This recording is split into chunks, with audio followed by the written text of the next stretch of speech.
right, good morning, everybody. Sorry about the little delay. And please, everybody notice that I did misspell education, which is kind of funny. I fat fingered it and hit enter before I checked it.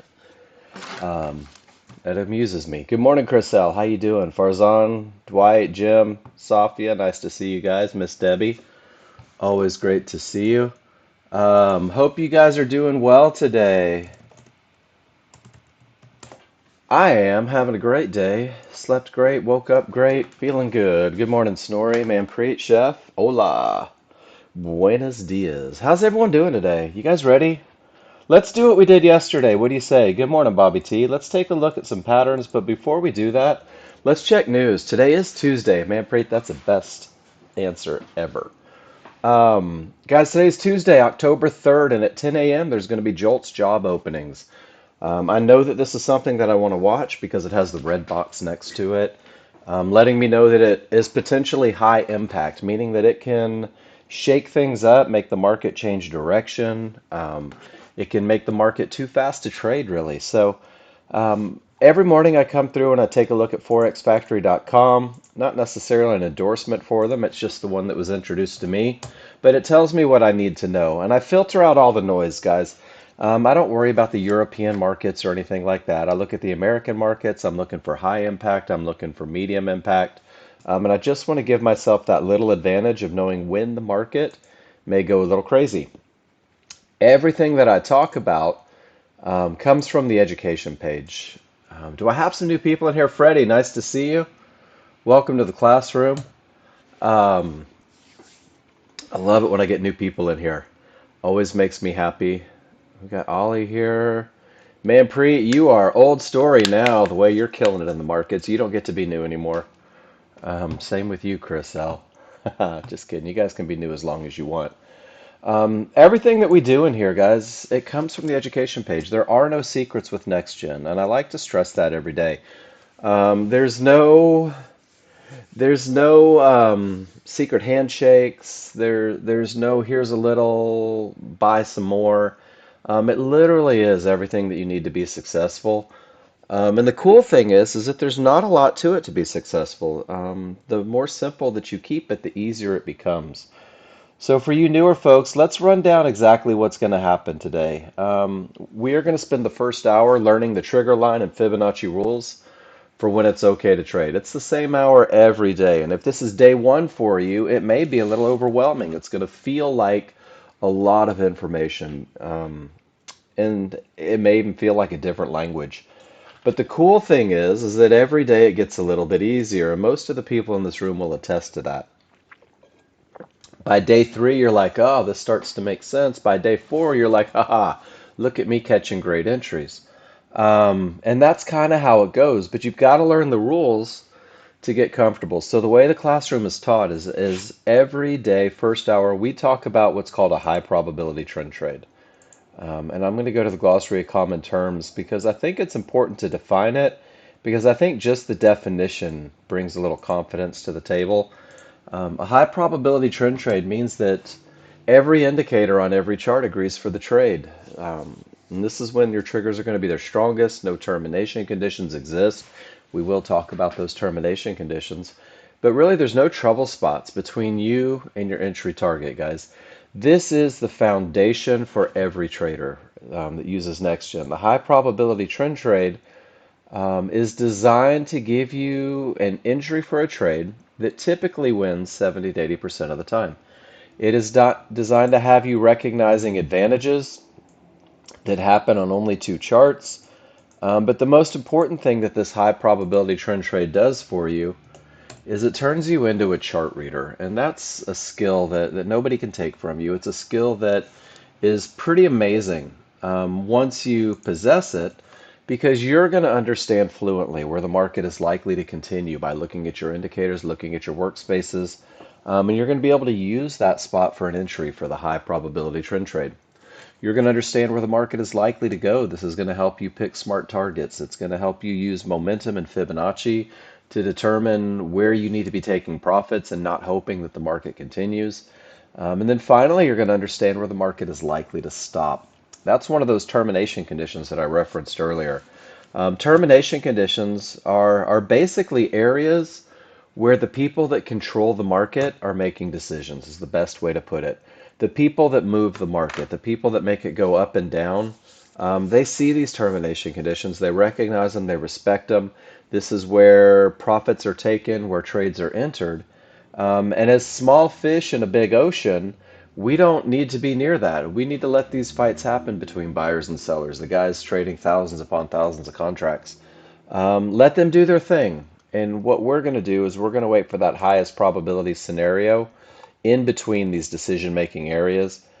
And then that termination condition is also, it's an anchor for the highest probability trend trade that we teach. That trade that does typically win 70 to 80% of the time. When a termination condition reverses the market and then your rules are met, that's your best chance of success. And I'm going to tell you that confidence comes from the memory of success. And then going back, when you're comfortable with the high probability trend trade, it's going to take you into what we call a medium probability trade. I want you to understand that I'm never shackling you to one trade. I'm never saying this is the only trade you should ever take. But your study on the high probability is going to make you a chart reader. Your ability to read charts will open the door for a lot more trades. And the medium probability trade is that next step. And this is when most of your indicators line up for a trade, however, a small issue exists. Your chart reading will identify that small issue, and I'm going to give you a plan for one of these trades as well. And this will be the vast majority of your trades is what you're going to find. When executing medium probability trades, you're going to take these trades and you're going to manage them assertively. Again, your ability to read your charts is going to allow you to manage them assertively. If there's trouble in your way, your chart reading will identify it. You may take a portion of your position off at that trouble spot and reduce your risk to a zero loss level. So everything that we do stems from a foundation, and that foundation sets you up for more and more. When you become proficient at one thing, you'll move on to the next. And eventually you'll create a plan that works for you. So we spend the first hour working on that high probability trend trade, making sure that you understand the advantages. My goal for you guys is to simulate every day, to open up that simulator, whether you think you understand what you're doing or not. And it doesn't matter because what you're doing is you're reading indicators. Whether you're reading them well or poorly, it doesn't matter in the beginning because every time you simulate, every time you take a trade, you're going to post a picture in the room and we're going to have a conversation about what you see. Um, I'm going to simplify. You're going to hear me say that all the time, guys. Simplify, simplify, simplify. Look for the absolute best. Keep it focused on having advantages. But you have to learn the looks so that they become easy. And that's my segue into letting you know the quickest way to becoming a confident trader is really two-part, guys. And the first thing is post your trades in class. Take a picture of your screens, annotate the ever-loving snot out of them. Write exactly why you got in, what you see, what you're thinking, what you're hoping, what you're fearing. This is the conversation that you and I'll have when you annotate your charts. You're going to tell me your rules. You're going to tell me why you did what you did. I need you to line up your timestamps and your prices so that I can look at the two charts because high probability trend trades happen on two charts. Um, and then make sure that you show me your entries, your exits, and tell me why. That's your little annotation thing there. The second part is posting your trades in class. I'm sorry, that was the first part. Good morning. Track your performance in your spreadsheet. Um, every time you take a trade, Nexgen's provided you this spreadsheet. It's a trade journal. That's all it is. It's the exact same thing that the CME says that anybody that wants to be a professional day trader should have. Um, but what you're going to do is you're going to track your trades in the spreadsheet, and you're going to be able to go back. So this morning, you should have looked at what you did yesterday, right? Yesterday had some high probability trend trades that didn't work out. A lot of you might have been a little frustrated yesterday. It happens every now and then. But if you look at them and you say, wow, I did have the advantages. These were good. This worked. This didn't work. What you're going to do is you're going to set yourself up for the day. It's going to accelerate your learning. You're going to recognize patterns in the market that are bringing you success, but you're also going to recognize patterns in yourself that may be hindering that success. And then your spreadsheet, the first page is your trade journal, copy of my tracking. The second page is as you begin to develop a plan for yourself, you're going to recognize patterns that get you into the market. You're going to recognize these advantages, and that's going to become your trade. So your personal trade setup looks are going to go into the second page, and this is yours wholeheartedly. It doesn't have to be somebody else's trades. But there is the somebody else's trade section, guys, and that's the client trades. And this is where I have liberated over 250 pictures from Nexgen clients entering the market, exiting the market, annotated charts showing advantages. And this becomes a great study tool as you go through and you just really commit those looks to memory, seeing what people are doing. And then there's a couple other sections here. As you learn to manage trades, we have a section dedicated to that. As you recognize patterns in the market, I've got a couple of you guys that are amazing at catching those gap theories. Drop those pictures in there. Make sure that you understand them. And then there's an entire section dedicated. This is the Mark Novak Memorial section because I was notorious for trading into termination conditions, areas that might stop the market. And this became my biggest focus of study as I began to learn the software because for whatever reason I chose to ignore them. And I'll tell you, on my original spreadsheet, I probably had 500 pictures of termination conditions to help keep me safe. So you're going to study every day. You're going to post in the classroom. We're going to learn the trigger looks, the Fibonacci rules for when it's okay to trade. And then the most important thing is that you understand that this classroom is a discussion. It's not a lecture. I want your feedback. I want you to post all your pictures in the room. The first hour, I'm going to try and stay pretty focused on the rules without too many hiccups or lapses. But then the second hour, the third hour, those belong to you guys. This is where we talk about anything that you want to talk about.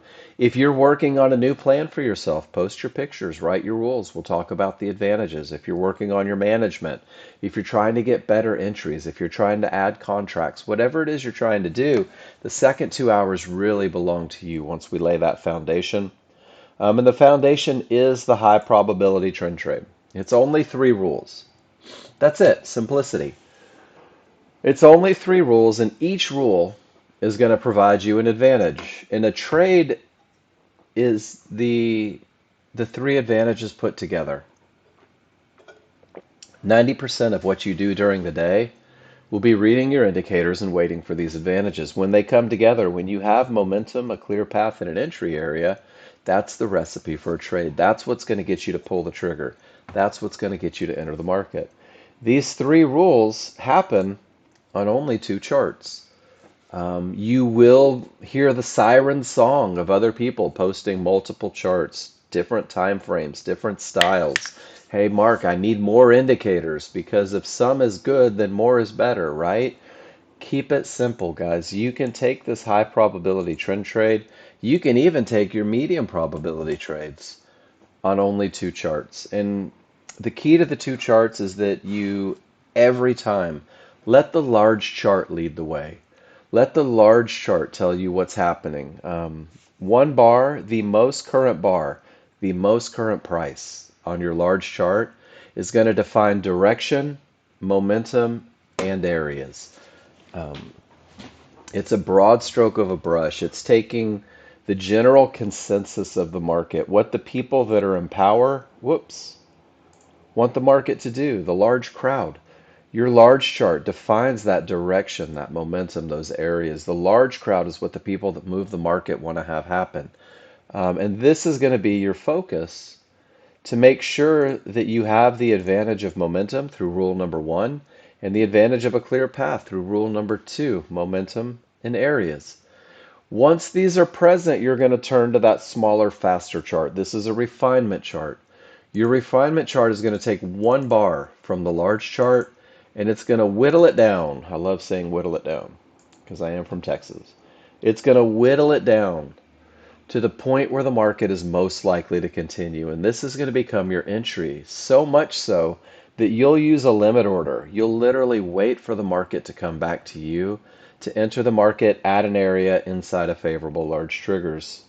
Um, so the large chart tells you which way you're going. The large chart says that you have momentum. The large chart says that there's absolutely nothing in your way. And the small chart is a reflection of the small crowd, the people that want to fight momentum, that want to fight trend, and they force a pullback. And that pullback is our refinement process. That's where next gen users enter the market with the least amount of risk and the most amount of profit potential. So only two charts, only three rules. We are going to embrace the heck out of simplicity, and we're going to start it with rule number one. And rule number one says that your large chart must have strong triggers. In order to have strong triggers, you have to be trading with the trend, guys. There's no way to have strong triggers and not trade with the trend. So let's identify trend first. Um, when you look at your large chart, you open it up, you take that quick glance. If the background is green behind your most current bar, you're in an uptrend. And you should only be looking for rules to be met for high probability trend trades long. And if the background is red, you're in a downtrend. You're only looking for rules to be met for high probability trend trade short. And guys, trading with the trend is going to eliminate a lot of mistakes for you. And if you look at the market here, this is your S&P. We're in an uptrend. The background is green. It really is that simple. And then if I go to crude oil, we're in an uptrend as well. And I think I've only got two open. That's it. I've got the NASDAQ and crude open. Both are in an uptrend. It doesn't mean that there's a rule to be had, but it means that I'm only looking for rules to be met for high probability trend trades long. And that first rule tells me that I have to have strong triggers. So in that uptrend, when the background is green, strong triggers means that your small triggers, these solid lines, have broken above and away from these large triggers, these dashed lines. The key to this is that both sets of triggers are wide. They're angled in the direction of the trend, like a shark about to breach, right? And from the point where the small separate from the large until they return back to the large, this is your strong trigger look. This is the best of the best. This is the advantage of momentum, guys. This is what gets the ball rolling for you. When you have that strong trigger look, it's the most favorable look for buying Fibonacci support on a smaller, faster chart. And you'll see it on the large chart as one of these tails, or wicks, some people call them. We don't trade these tails. We refine it on a smaller, faster chart, but next-gen users are able to pinpoint right where that tail is most likely to happen, and this becomes the entry, that point where the market is likely to continue. Um, in a downtrend, same thing. Small separate from the large. Both sets of triggers are wide. They're angled down in the direction of the trend, like an eagle dive bombing onto a fish. This is the most favorable look. This is your strong trigger look. This is when it's the best of the best to sell Fibonacci resistance on that smaller, faster chart. Once again, you see those tails or wicks. Next gen users, you will be able to pinpoint where that tail is most likely to happen through the refinement chart. Good morning, Gary. So if strong triggers leads the way, if strong triggers is the absolute best of the best, we have to know what to avoid. And weak triggers is exactly that. When your small triggers return to the large triggers, when they work their way inside, this is a weakening of the large triggers. And when you have those weak triggers, anything can happen up or down. You go from the advantage of a market where the odds are favorable for it to continue in the direction of the trend. Odds favorable momentum is what you're going to hear a lot in the room. You'll see it annotated on charts, OFM. And then it turns into anything can happen, kind of a crapshoot. So I like to think of the trigger lines as scissors. When the scissors are open, when there's space between the blades, it's time to get to work. It's time to get something done. But when you close those scissors, you've lost that ability to get things done. So, guys, this is your best of the best. This is what starts the process for looking for a trade. And this also reminds us that 90% of your day is spent waiting for that advantage. It doesn't happen all day long. We go from odds favorable momentum over here on the far left, and then we end up with those anything can happen triggers. And those anything can happen triggers precede the reversal. From the reversal, we end up with odds favorable momentum. The buyers take over, the market accelerates. Next gen users look for their entry right here at the base of that tail using the smaller, faster chart until the triggers weaken again. Another reversal, leading to odds favorable momentum in another one of those tails. So it's cyclical. The market has to do their thing. The fights have to happen. And then sometimes the fights get nasty. Buyers and sellers duke it out. They're going after it. They don't know who's going to win. They have trouble finding supremacy. And when this happens, you're going to see large triggers down and small triggers up, or you may see large triggers up and small triggers down, or maybe your triggers don't line up with the trend. Guys, this is where buyers and sellers are really going at it, and somebody's going to win, but in the moment it's a dogfight. And this is where new users are tempted to predict what the market will do rather than waiting for rule number one. Myself included, I've done it before.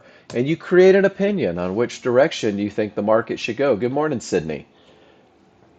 This is that consolidation that experienced users will tell you is no fun getting caught in. There's no reason to ever get caught in it because now you're waiting for the advantage of odds favorable momentum. Eventually, somebody wins and that momentum returns, guys. So this is your rule number one. Do me a favor. Whoops. This is, that's actually the micro ES. We don't want to look at that. But here's the S&P. Do we have odds favorable momentum on the S&P? Freddy Krueger, what do you think? Dwight, Paul, Sydney, guys, do we have that best of the best look?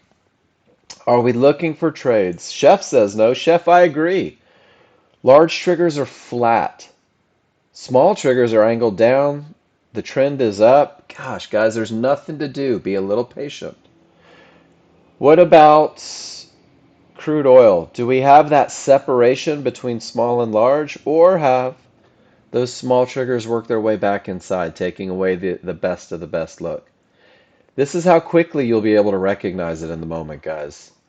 There is no odds favorable momentum. My smalls are inside.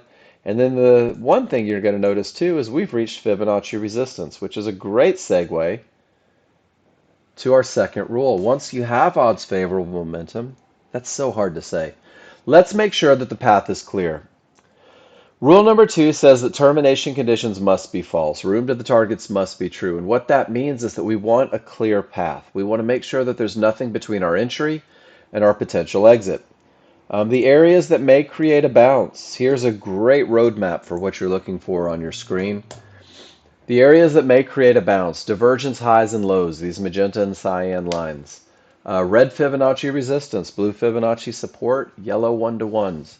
Guys, these are areas on a large chart that may create a bounce, that may create a reversal. These are the points where decisions are made by the people that control the market. These are the points that we don't want to get caught up in while they're making those decisions. And they become really easy to recognize, guys. So rule number two says no termination conditions. Rule number two is nothing more than a comparison. And it starts with price bars reach the area.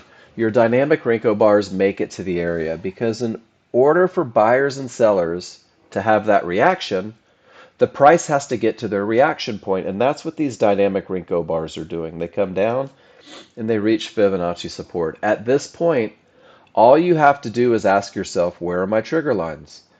If your trigger lines have remained above this area of support, no more short trades, guys. This is a giant waving red flag that says don't go short into this area. Let them make their decisions. Give it just a second. Sit on your hands. Let's see what they decide to do. In this case, you can see that there was a huge spike up right off of Fibonacci support with absolutely no triggers through. Termination condition, textbook. This is not a clear path. This means that there's something in the way, so there's not room between a potential entry and a target. When is the path clear? When both your small trigger lines, both lines, and your large trigger lines get below the area that you're waiting for the reaction from. So smalls and large break through support. Support begins to act as resistance. And what's pretty cool is when it acts as resistance, notice that there's odds favorable momentum. Notice that there's one of those tails. Next-gen users, you're going to be able to pinpoint this spot, enter the market, and with all that momentum, know how to get to where the market is likely to go. So, simple recipe on recognizing termination conditions, guys. It's two-part. The first thing is that price has to reach the area. Here's termination conditions at a high. There's one of those divergence lines. Price comes back, reaches it. All of the trigger lines remain below. There's your recipe. Price reaches an area, triggers remain below at a high. That's a termination. Off resistance, it's a termination. Off of those yellow one-to-ones, it's a termination. It doesn't mean the market's going to stop forever, but it means that you guys don't have to give up the advantage of a clear path. You're going to see the same thing going the other way, guys. And when you reach a low, price reaches yellow one-to-ones. Look at all of the indecision in the market. All of the trigger lines remain above. Next gen users never have to get caught up in that craziness. You see it off of Fibonacci support, and you also see it off those divergence lows. Guys, this is the simple recipe to get that advantage of a clear path.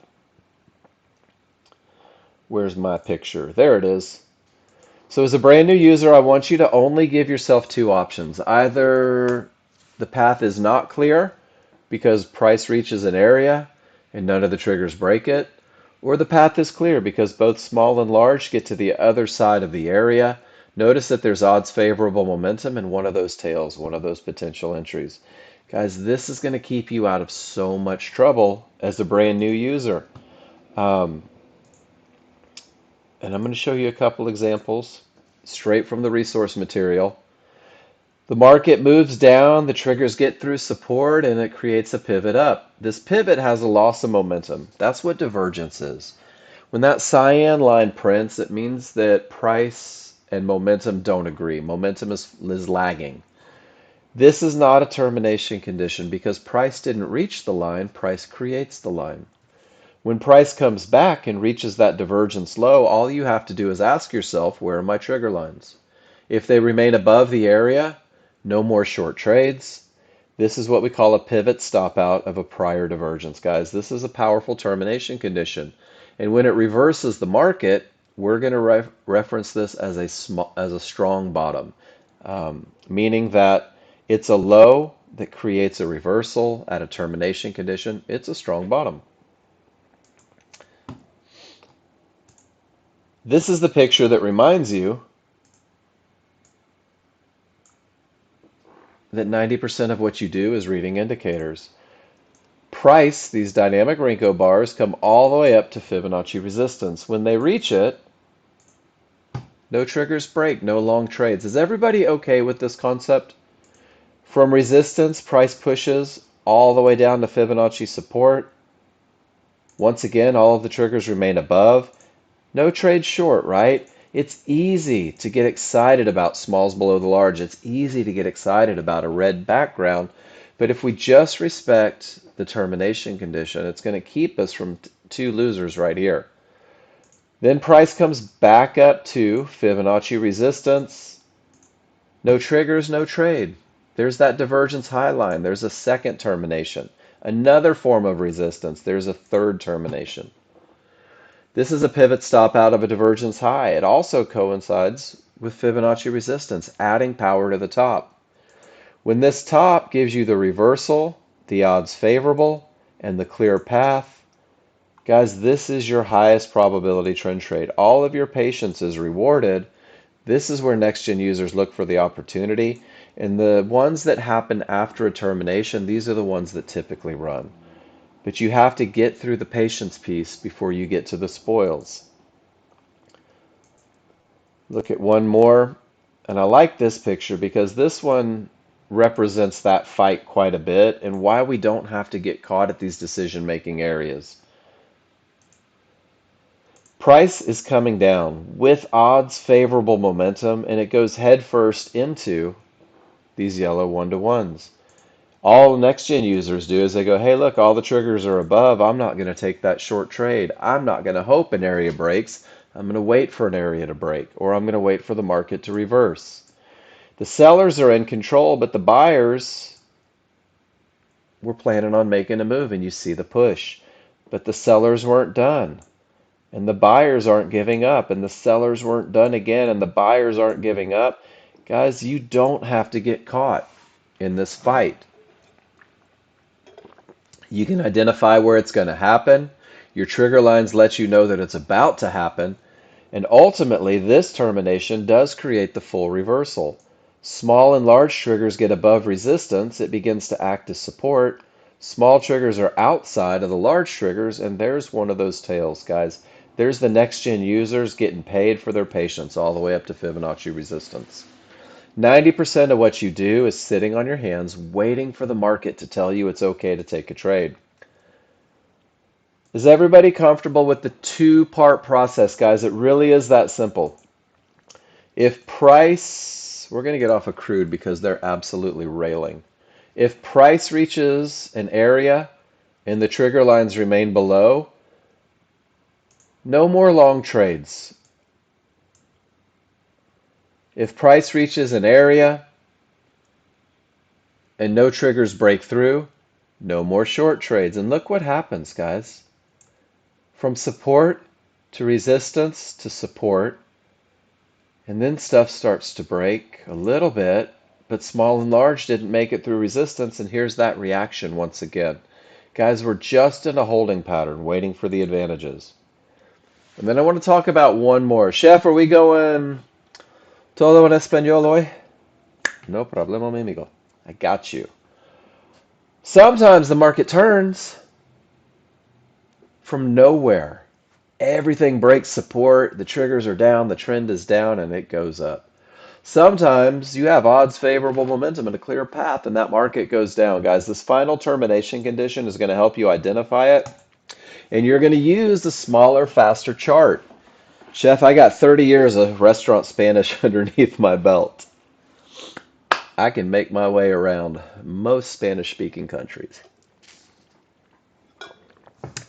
Three divergences in the same location. Three losses of momentum in the same location. Guys, this may terminate the trend. How do we identify three divergences? Well, three printing of a cyan line, three printings of a magenta line from a high. This lets me know that the momentum is not following price. So three divergences might terminate the trend. And it becomes even more powerful. Remember, this is the only termination condition on a smaller chart that I respect.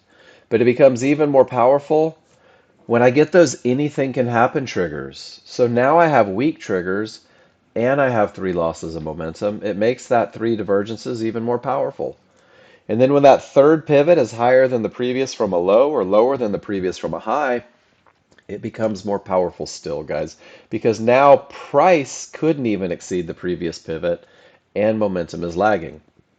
It's a head and shoulders pattern. So you're going to see this look from a low, and you're also going to see this look from a high, but you're going to see it when that large chart appears to be changing direction from nowhere. And this really is the only termination condition that I look for on a smaller, faster chart. Every other line, one divergence, two divergence, does nothing to change my direction. So, um, that's the first two, guys. Large chart is defined trend. Large chart is defined momentum. Large chart is defined your areas. We're 2/3 of the way to the recipe for a trade, guys. We do have momentum and we have a clear path. And now we're going to look for the entry area. Now it's time to pinpoint where that tail is most likely to happen. Rule number 3 says that you're going to use a limit order, meaning that you're going to wait for the market to come to you. And you're going to use that limit order to buy or sell a pullback, meaning a small retracement in price that is counter to the underlying trend. And that pullback is going to happen at areas inside of favorable large triggers. So when the large chart says go, your small chart is going to look something like this. If I have an uptrend on the large chart, if I have odds favorable momentum on the large chart, if I have no termination conditions on the large chart, notice that I keep saying large chart. The large chart leads the way. I'm going to take a look at my smaller, faster chart, and I'm doing this with the intent of finding my window of opportunity where the market is most likely to continue. So my triggers should be strong. My areas where trend trades originate are going to be either fibs, mid bands, or yellow one-to-ones, guys. All of these areas inside of the favorable large triggers create a point for a bounce. It's like throwing a tennis ball up against a brick wall. But I want those areas buried inside of favorable large triggers. I want those large and synthetic triggers on my smaller chart. I want them one on top of the other, overlapping, strong, wide in the direction of the trend. And then whatever may fall within them, fibs, mid bands, yellow one-to-ones, that becomes my bounce point. That becomes that area where the tail is most likely to form. That becomes my entry for the highest probability trend trade. So the tighter the triggers are on top of one another, the smaller your window of opportunity. And the smaller your window of opportunity, the least amount of risk that you're going to have on the trade. So when everything says up, I have to wait for a pullback. I have to wait for that small crowd to fight the large crowd. So I'm going to patiently wait for my small chart to give me a reversal bar. And a reversal bar is just a bar pointing the other direction. This signals the beginning of the retracement. When everything says up, I want the market to come down. Next-gen users, you are literally going to buy the market as it's going down, or you're going to sell the market as it's going up. So at the time of this reversal bar, you're going to build your window of opportunity. And your window of opportunity extends from your highest point of support to your lowest point of support inside of favorable large triggers. Or if we're looking for a short trade, from your lowest point of resistance to your highest point of resistance inside of favorable large triggers. Good morning, PFI. This becomes the point where that tail is most likely to form. Areas inside of favorable large triggers are where high probability trend trades originate. But because of the momentum, because of the clear path, you're going to activate a limit order at the top of the window, at the highest point of support for this long trade, at the area closest to price. Because there's nothing to slow down that large chart. We're only looking for a tiny little pullback, guys.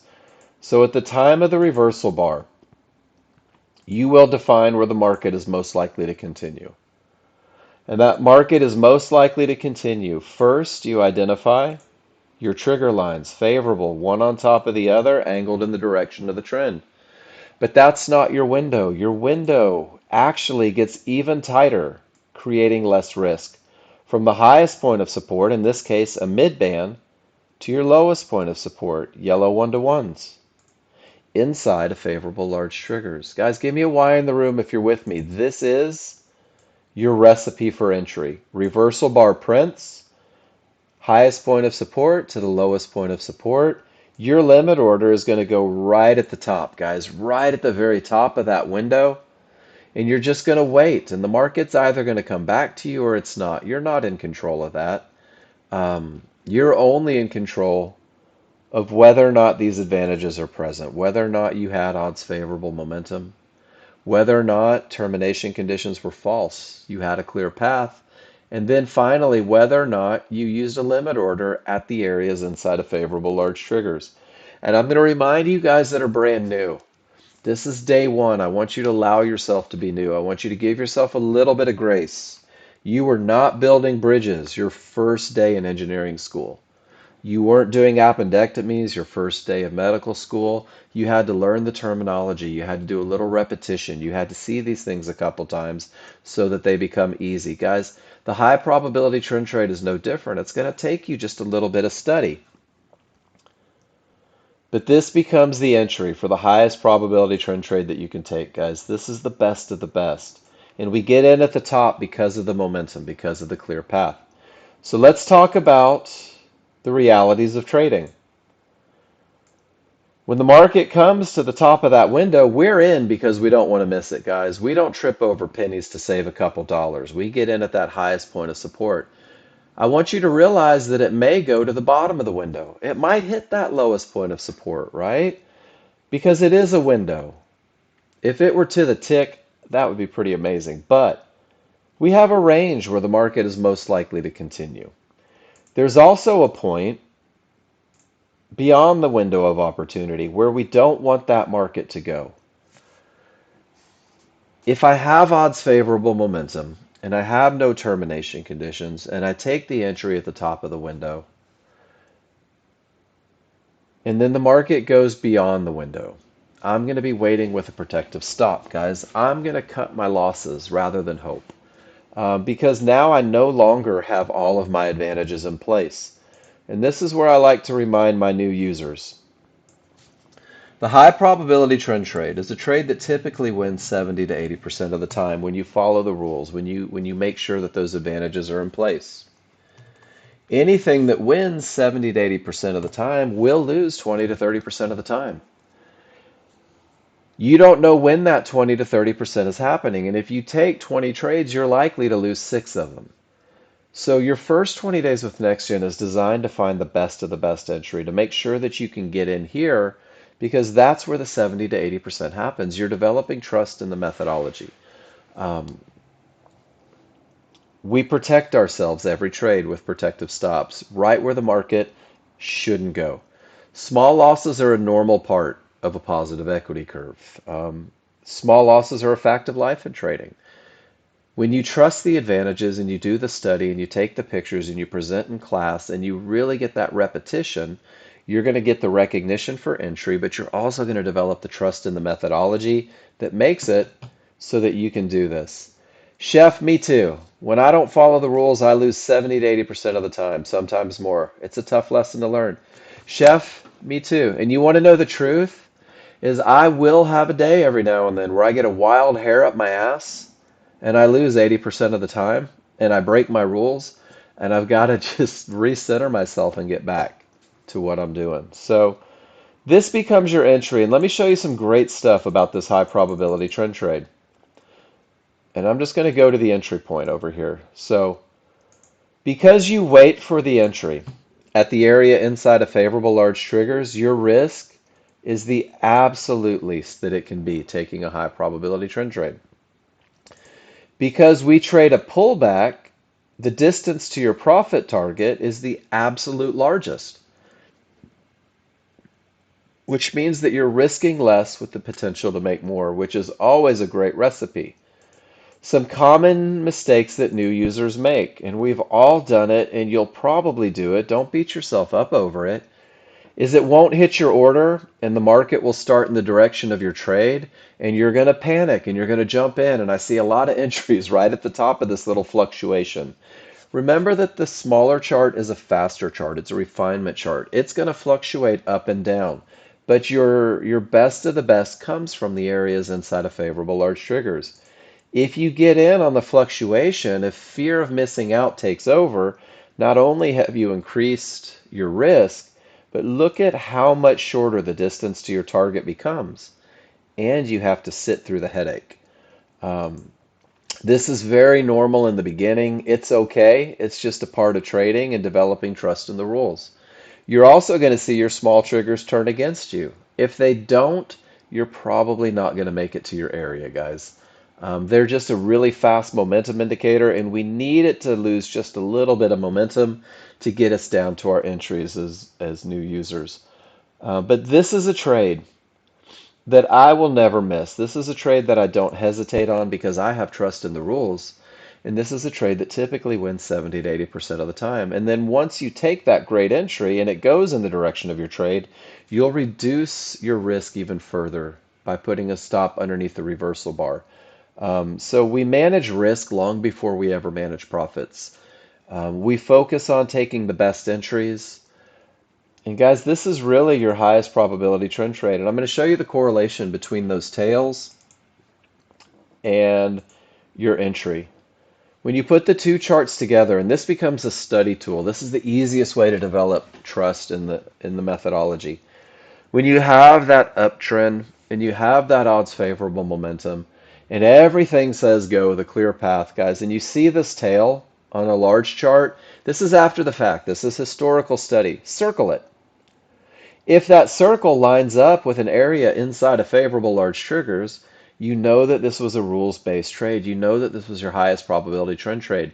You can see how the market pulls back right to the support area, stays inside of those favorable large triggers, and then continues up with all that momentum. We don't trade tails. We refine that broad stroke of a brush down to the entry on the smaller, faster chart. And let's see if we can find an example over here. That's the S&P. I'm going to look for the perfect example. Dun, dun, dun, dun, dun. All right, we're going to do this, guys. We're going to take the noise off. I'm going to get rid of your areas, and we're going to focus on trigger strength.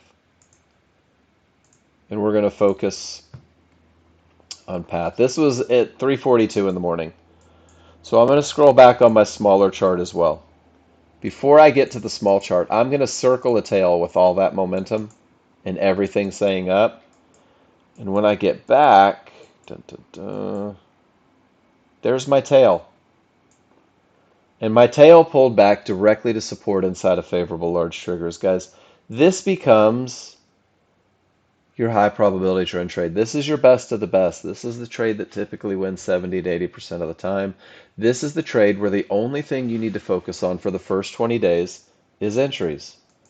So let's take our cheater off of there and let's make the large chart look like the large chart looks. Odds favorable momentum, nothing in the way. It's time to look for an entry. Freddie, does that make sense? The background is green, so we're looking to go up. Separation between the triggers, so we have odds favorable momentum. And we haven't reached an area. Whoops. Therefore, that path is clear. This is our key. This says, hey, let's look for an entry on that smaller, faster chart. Awesome. And it takes a little bit. And if I call you out, it's not to embarrass you. I just want to make sure that if you have questions, you're comfortable asking. On the smaller, faster chart, you're going to see that market cranking up when this looks like this. And everything is up, and everything is up, and all next-gen users are waiting for is a reversal bar. We need to signal the beginning of the pullback. And the market continues up, and our fear of missing out starts to take over. But then there's that reversal bar. This is the signal of the pullback on the smaller, faster chart. Your large chart's not going to blink. That momentum is still going to be up. That path is still going to be clear. This is where you're going to take a drawing tool or just your mind, and you're going to look from the highest point of the triggers to the lowest point of the triggers. This is where we're looking for the areas. Highest point of support happens to be a mid-band. Lowest point of support happens to be Fibonacci support. I'm going to right click on my chart and I'm going to activate a limit order a couple ticks above that highest point of support. And I'm going to wait for the market to come back to me. And if it does, I'm now in a long position at 43.25. I've entered at the mid-band inside of favorable large triggers because I have odds favorable momentum and a clear path. My initial stop is going to go where the market shouldn't. It's going to go outside of that window. It is typically going to be 12 to 14 ticks in a futures trade. Your ATM strategy is set up at 12, but that 12 gives you time to move it outside of the window of opportunity, maybe 4 ticks outside of the bottom of those large triggers. And at this point, there's nothing for the new user to do. It may push a little lower, but we're waiting for that reversal bar. That reversal bar says, hey, look, everything's doing exactly what it's supposed to do. So I'm going to take my stop and I'm going to go a couple ticks below the reversal bar. I'm going to manage my risk even more. And in this particular trade, I have about 5 ticks of risk. I've got about $70 worth of risk. And then with all this momentum, I'm just going to wait and see what happens. I don't mind fluctuations on the chart because all this did was pull back to support inside of favorable large triggers with my rules met. But when I get another reversal bar, I can reduce my risk even further. Now I've got 1 point on the S&P of risk with all this momentum, with this clear path, and having entered at the point where the market is most likely to continue. And sure enough, guys, there it goes, off to the races. Your goal as a brand new user, as a brand new next-gen user, as somebody that's new to the software, learning how to read the indicators, your goal for the first 20 days,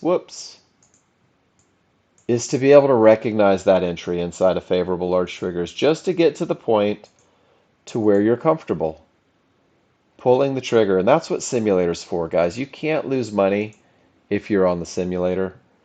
You can't lose money if you're just practicing, if you're posting in the room, if you're participating. So this is where I give you the gifts. I do this every day, guys. I hope you guys...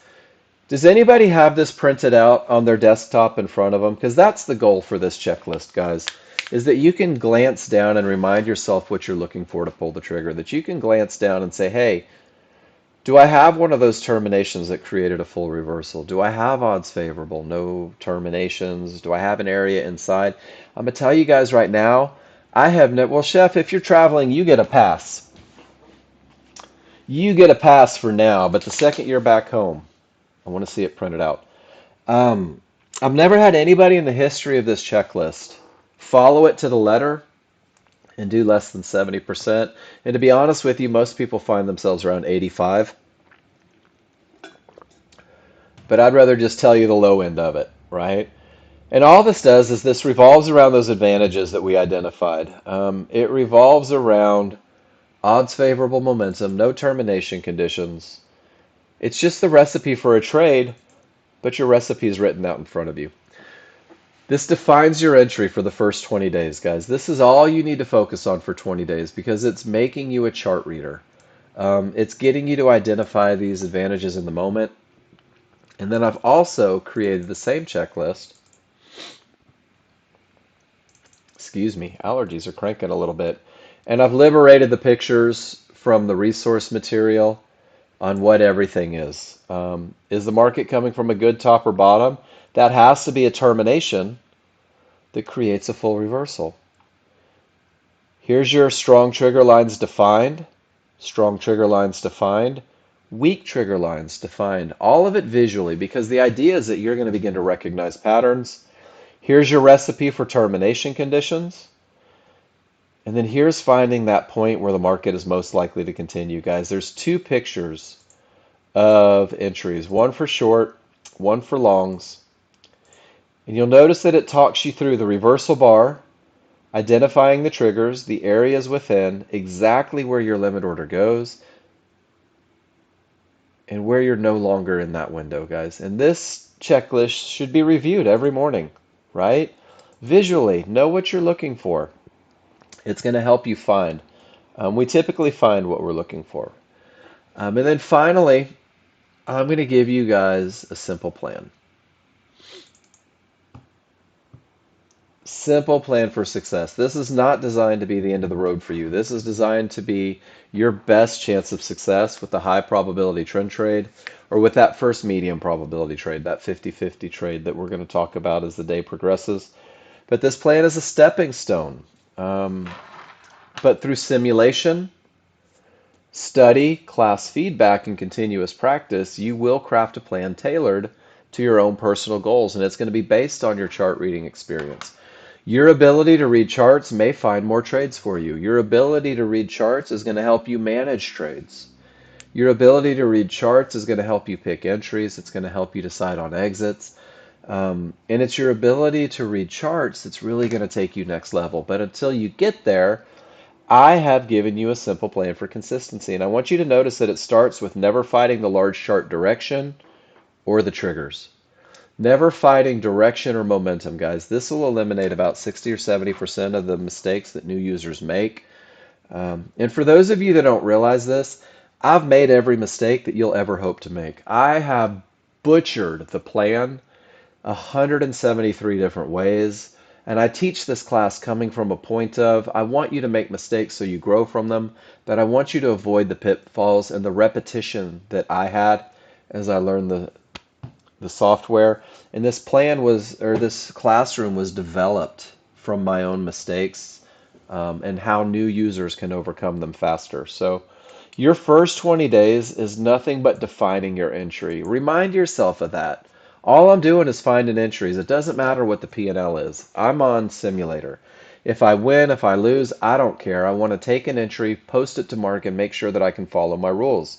Because when you win breaking rules, it is really setting yourself up for long-term failure because you begin to trust the luck, and luck runs out the second you go live.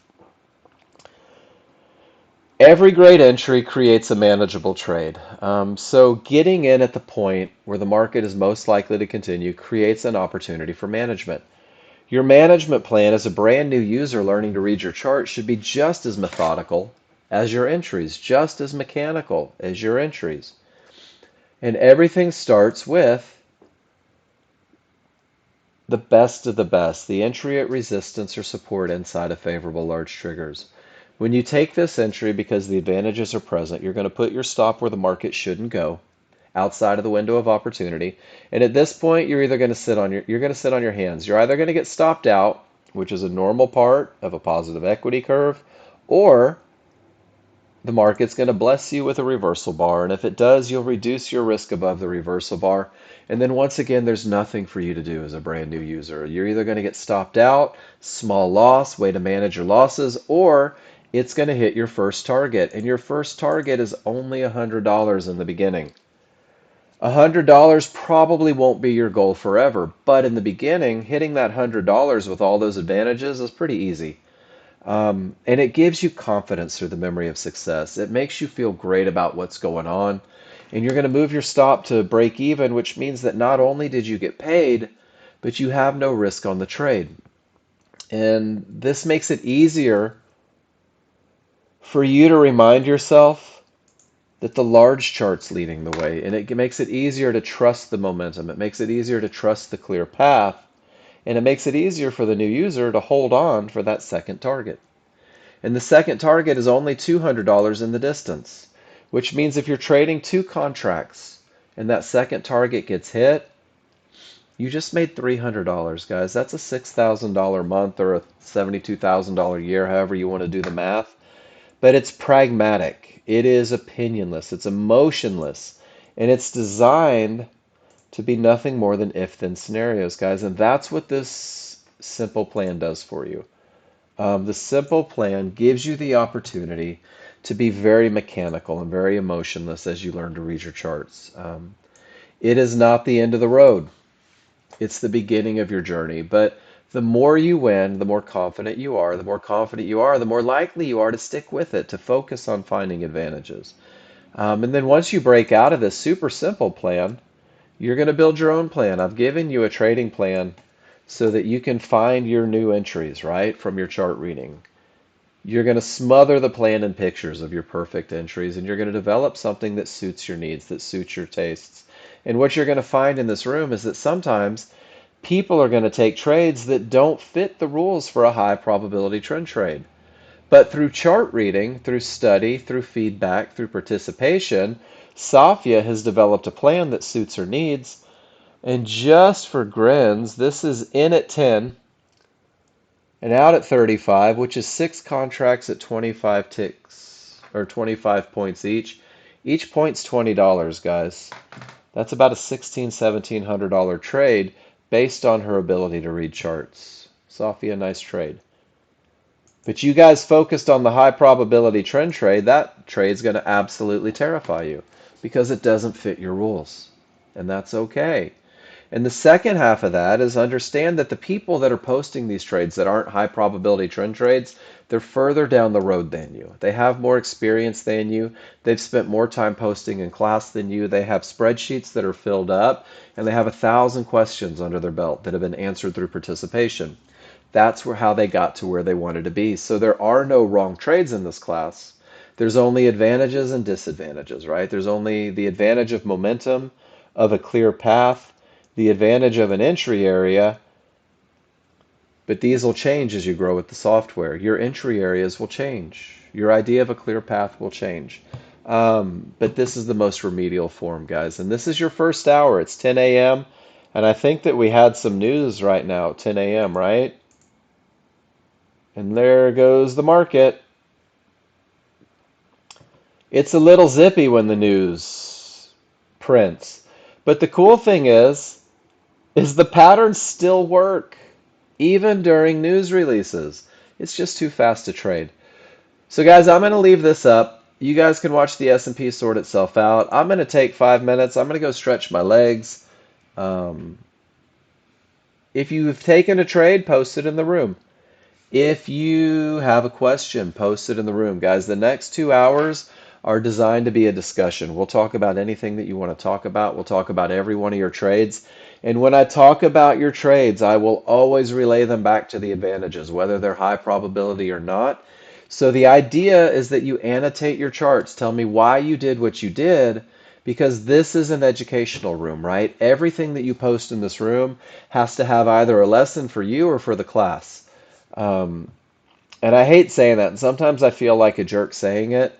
Don't post unannotated charts, guys, because it has zero value from an education. Don't force me to try and figure out your plan. Show me your pictures. Tell me why you did what you did. And then just in case you need that reminder, there's how to annotate a chart.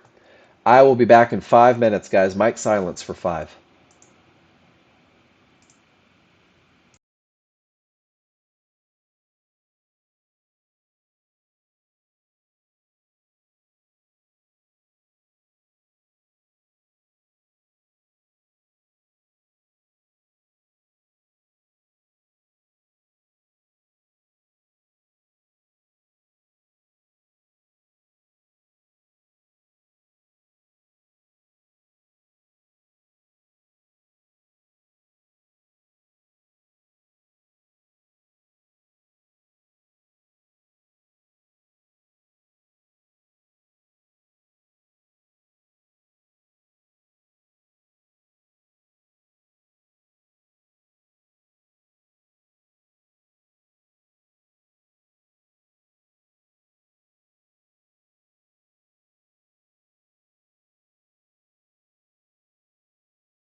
All right, guys, I am back. Let's get into that second hour, and it looks like we have a discussion to have, which is totally cool. I'm going to go to the software user guide. This is your NinjaTrader how-to, guys. And guys, there are best practices for NinjaTrader 8. There are challenges that happen. I'm going to tell you right now, I've had one crash, I think, in the last week and a half. So there's ways to work yourself around it. Excuse me. So Manpreet, Chef, all you guys that are having challenges, this is one of the easiest ways to do it. It won't guarantee that it never has a challenge, but this definitely increases the likelihood of it not happening. And just like Chef said, it starts with every morning, guys. Get rid of that old data. Get rid of the cache. Get rid of the tick from your database folder, and just clear it out. Start fresh every day. So if there's anything corrupted, you don't do it. Clear out your temporary folder. That's a big part of it too. Make sure that you're doing that. And then after that, I go through and I get rid of my recovery workspaces. But this goes through it and kind of talks about it. Make sure that your computer's running optimally. I don't know anything about Rhythmic, Sophia, sorry. Um, that might be on their end. But I can tell you other things that help, guys. Don't draw on your NinjaTrader 8 charts. If your charts are loading or calculating, don't drag them around. Just let them do their thing, right? Take pictures with your capture software, all that good stuff. So, John Novak is also spending an exorbitant amount of money on a lot of programmers to try and alleviate the challenge. So, um, good stuff. Guys, we're going to get going. I'm going to start looking at pictures. I'm going to go through what you guys have posted in the room. Every picture that's posted, I'm going to resort back to odds favorable momentum, clear path, and entry areas. I'll revolve them around the high probability trend trade, but they're not all going to be. And here's one from Safia. Safia has developed a plan where she lets areas break and takes quick little stab backs to them. Beautiful momentum style trades. Everything is based on the large chart, what's happening, but you can see that she gets in, quick profits, gets in, quick profits, gets in, quick profits, and she's literally just sniping on the way down. Safia, great job on that one. And good job working those add-ons. Not a high probability trend trade, not even close, guys. And these trades aren't easy to catch. You're going to see this and you'll be like, well, I want to do what Safia does. Guys, Safia spent months and months working on this plan, getting to the point to where she could catch these trades so efficiently, understanding where to manage them. Paul finding the exact same thing, going the other direction. Paul says when everything is up and it's screaming past the areas, I'm not going to wait for a pullback mark. I'm going to hop in and I'm going to take it right up to Fibonacci resistance. Paul, that's a beautiful shot. Nothing but momentum, and you take it until the momentum goes away at a fib. That's pretty easy, isn't it? That's over $1,000 in profit. Nice job, Paul. Let's see if anyone shows me a high probability trend trade today. I'm okay if you don't. All right, Dwight. Momentum clear path with triggers aimed in the direction. Dwight, do you have a clear path? That would be the only thing. Remember, guys, we're going to go back and we're going to talk about the advantages. So, Dwight, when I look at yours, you've got a great termination that's turned the market. Absolutely. But what you also have is you have small triggers kind of inside of the large. And notice how none of them have gotten through the fib here? Like none of them have gotten through the fib, which means technically we don't have a clear path. But because you took the best of the best entry right there at support, right inside of favorable large triggers, great entries create manageable trades, right? And you exited right where the path wasn't clear. So while you did trade into a termination condition, I'm obligated to point it out, right? You managed it beautifully with a great entry, and you didn't get greedy. You said, you know what? I'm going to take a little money, and then we'll wait and see if it breaks later, right? We'll wait and see what happens at the area. So um, not a clear path, but beautiful execution to take advantage, especially off termination conditions, right? Look at this. Three divergences in the same location. They're going higher. Everything's, I mean, gosh, it's a great look, Dwight. Nice execution. And I don't want you guys to ever think if I say, hey, you traded into a termination condition, that's not me beating you up. That's just me telling you this was a challenge that may have created problems. Miss Debbie says, when everything is up, Manpreet, I want you to try something for me. Before you open, back up, I want you to go to your documents, NinjaTrader 8, go through the whole cash tick. Here, we'll do it together. So we'll go through the cash in the tick, and I'm going to delete it. Back to NinjaTrader 8, I'm going to go to temp.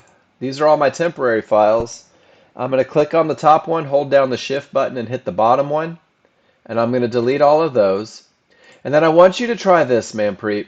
Go to your workspaces, get on your recovery folder, and then also your workspaces folder. And I want you to delete both of those. And then once you do that, go back and open it up and see if we can get a little more stability out of it. Crashes can be frustrating, guys. They really can. I totally get that. I've been there, done that. And sometimes it's just something's corrupt in there. So, like I said, John's got a team of programmers working on it right now. They're getting closer every day, and they're literally running through every thread. All right, Miss Debbie, everything says up. You take the pullback to support, and you hold it all the way up. Nice job, Miss Debbie. Same trade look every darn time. Stop goes where the market shouldn't. Target goes where the market is likely to go. Picture perfect. Takes a while to get to that point, but you've done it.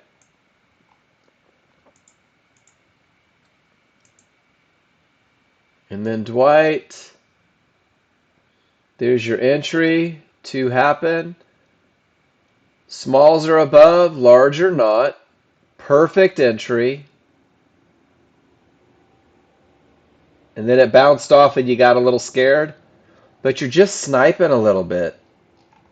Nice job, Dwight. Not quite a broken area yet. Not quite the best momentum.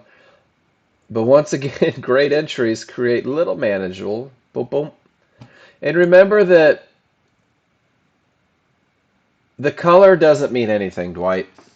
And guys, this is one of those things. The software has parameters that make that red line turn blue.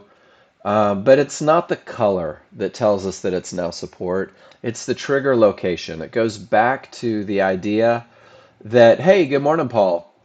Goes back to the idea that the trigger lines must be above an area for the area to be considered broken. So even if it turns blue, until those large triggers get above the area, we're still behaving as resistance that only has the potential to break, that hasn't yet broken.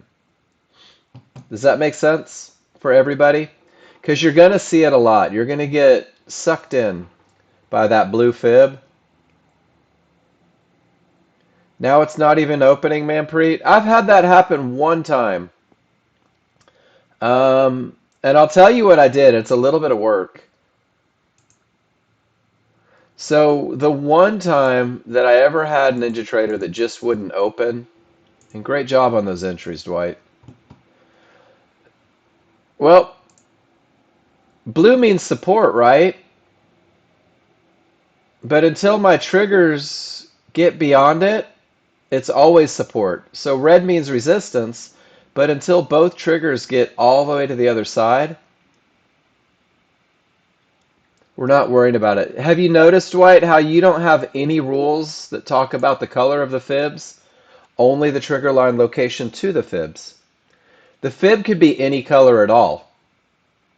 I've done this before in class. Let me show you. I like doing this because I think it's kind of cool. Let me draw a horizontal line right over this fib right here. So Dwight, and just really everybody, this is a fib at price reach, right? Is it resistance or support? You can't see the color. What do you suppose it is? It's just resistance, right? And it remains resistance until the triggers get above. Does that make sense? So watch this. Let me cover this one. See if I can make this bigger. So I can kind of hold both. There we go. So coming through here, Dwight, price reaches it. Doesn't matter what color it is. We know that it's behaving as support, but that support doesn't get off my radar until both the small and the large get below. So no matter what the color is, you can always just focus on the trigger lines to give you the advantage there, um, and not get caught up on the idea of the color of the fib. So here we have Fibonacci support in yellow 1-to-1s, and absolutely none of the trigger lines have broken through. Does that make sense? Which was your indication that, whoa, pump the brakes. Yeah. I used to do that too, but it turned blue. And then I was like, uh-oh, the trigger lines determine whether or not an area is broken, not the color of the fib. Great picture. And again, dude, you're killing your entries, and it's creating very manageable trades. And I got kind of distracted. Manpreet, the one time that it wouldn't open for me at all, I did this. And it's going to take a minute. But I literally just had to start fresh. I had to get rid of my workspaces because there was something going on in my workspaces that was corrupt. And when I get a bunch of just like can't even open, like you go to open it and it starts to load and then it just shuts down. Um, it may be. Guys, you can go through and you can delete your workspaces and delete your templates and then go to the resources and just run this bad boy real quick. Download the indicators, and what it'll do is it'll put all fresh workspaces on there. I would try that. The one time that I've had that problem where I couldn't get NinjaTrader to open at all, this cured it. And then I probably didn't have a crash for 2 weeks after. I'm not saying that's what's going to happen for you, but getting rid of your charts, getting rid of your templates, and then just rerunning the indicators, putting absolute fresh ones on there, it eliminates any potential for corruption. And I'm sorry that you have to do that in the middle of the trading day, but that saved my bacon when I did it. So hopefully we can get y'all's bacon saved as well. All right, Chef. All right, Chef. You jumped in way too soon. Should have waited for the large triggers to make it past the 1-to-1 to officially have odds favorable momentum. And not only that, Chef, what should have kept you out of the trade? You didn't enter at the window, right? All right. Right now, Snorri's going, I know exactly why he shouldn't have taken that trade. So, Chef, let's talk about the gap theory, brother. The gap theory says when price accelerates from the large triggers super fast, right, and creates this huge space between the two, and the large triggers are more than a full bar away. See that box that you created? That box behaves as a vacuum, sucking price right back up to those large triggers. And if you look at your termination conditions, the large chart midband is a termination condition if the triggers are a full bar away, which is textbook here. Right into the midband, large triggers are a full bar away. Did the price pull all the way back up somewhere around there? It was a gap theory. It sure did. So that's the one that keeps you out of this one. Rule number 3 keeps you out of this one, Chef. Right? Rule number 1 keeps you out of this. Actually, all 3 rules keep you out of this trade. You just got excited because the market went from here to here and you didn't make any money on it. So you are chomping at the bit. I need a trade. I want to trade. Stupid S&P went all that way and didn't pay me. But that's okay because what you're doing is you're making mistakes right now that you're growing from. You're making mistakes that are normal mistakes that are part of the growth process, and it's okay, right? Because at first, and here's the best part, that you wrote clear path, which means that in the moment that rule hasn't been solidified in your brain. So, Chef, what I would do, and let's turn this into like a big lesson. What I would do is I would open up a large chart this afternoon and I would say, okay, price accelerated away and the large sugars were a full bar away and it closed the gap. Let's just reinforce that look, right?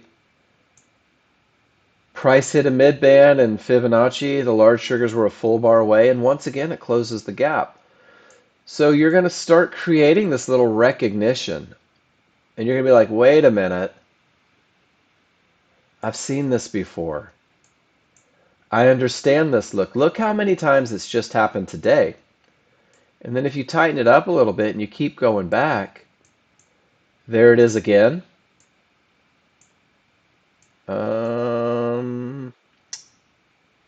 Almost there. There it is again, right around noon yesterday. So it's a great lesson, Chef. And I don't want you to be bummed that you had to learn it today and take a loser. Oh, look, there it is again. Holy smokes, happened again. Safia said that she was having troubles, Paul. So I don't know if it's universal. But Chef, isn't this the exact same look going the other direction? No reason to take that long at the midband, right? Because it's likely to close the gap to the large triggers. And sure enough, it did. So patterns repeat themselves over and over. If you would have scalped. So, Chef, what you're saying is it's okay to break my rules as long as I react quickly. But in the moment when you're breaking your rules, it's easy to say if I would have scalped.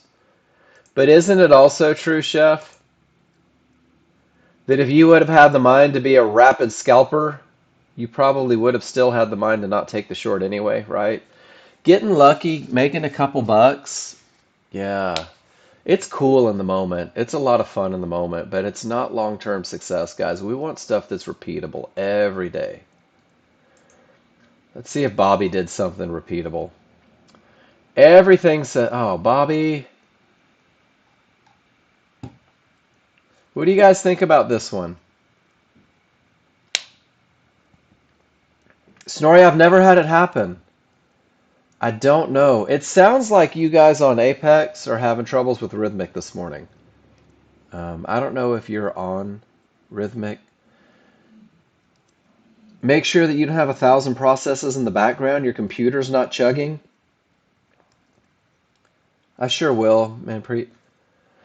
Guys, let's look at Bobby's chart. Bobby had odds favorable momentum. He hit a midband, but the large triggers weren't a full bar away. So it's not a termination condition. He took an entry at support inside of favorable large triggers. And Bobby got paid all the way up to Fibonacci resistance. Look at that exit. Look at that entry. Bobby, gosh. Guys, I'm going to take Bobby's picture because I'm not going to lie. If I could do this twice a day, I would never work another day in my life, right? So I'm going to go to that 100% rules met, not a problem. But they can be, can't they, Bobby?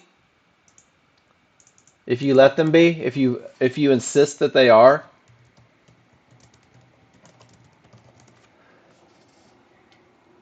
I'm glad you said that. I wish they could all be like this. They could. The only reason they're not is if we don't let them. Sometimes I don't let them.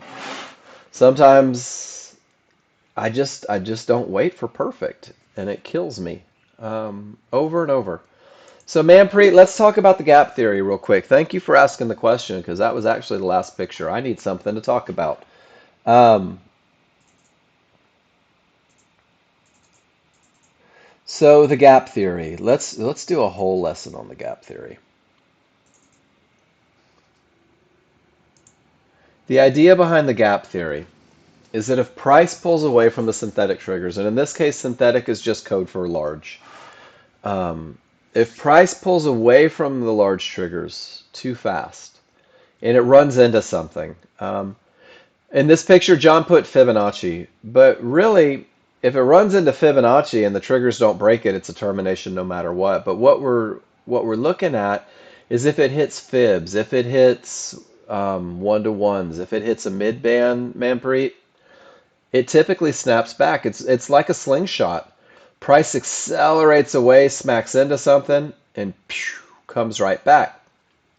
So we're going to use it to identify mid bands as termination conditions. So if price accelerates away from these large triggers super, super fast and hits a mid band, and the large triggers remain above the reversal bar marker, Manpreet, it's likely to close the gap back to those triggers. And all that means is don't go short yet. Let it happen. And if it hits fibs and the large triggers don't follow, in this case it hit resistance, a couple levels, and the large triggers remained all the way below that reversal bar marker, price is likely to snap back and close that gap. It keeps you from trying to get in too soon. Price runs directly into that Fibonacci resistance and the large triggers remain below that white reversal bar marker. Price is likely to snap back and close that gap. And I think I have one that is like the whole process of it. Price accelerates away from those large triggers, hits support, hits the mid band. See how the large triggers, there was room for a full reversal bar? And sure enough, it comes back and it closes that gap. So this happens a lot. And you're going to see this pattern happen really every day on any market. It just happened right here. Right up to the mid band, large triggers don't follow, and it closes the gap actually twice to those large triggers. I think this is the S&P.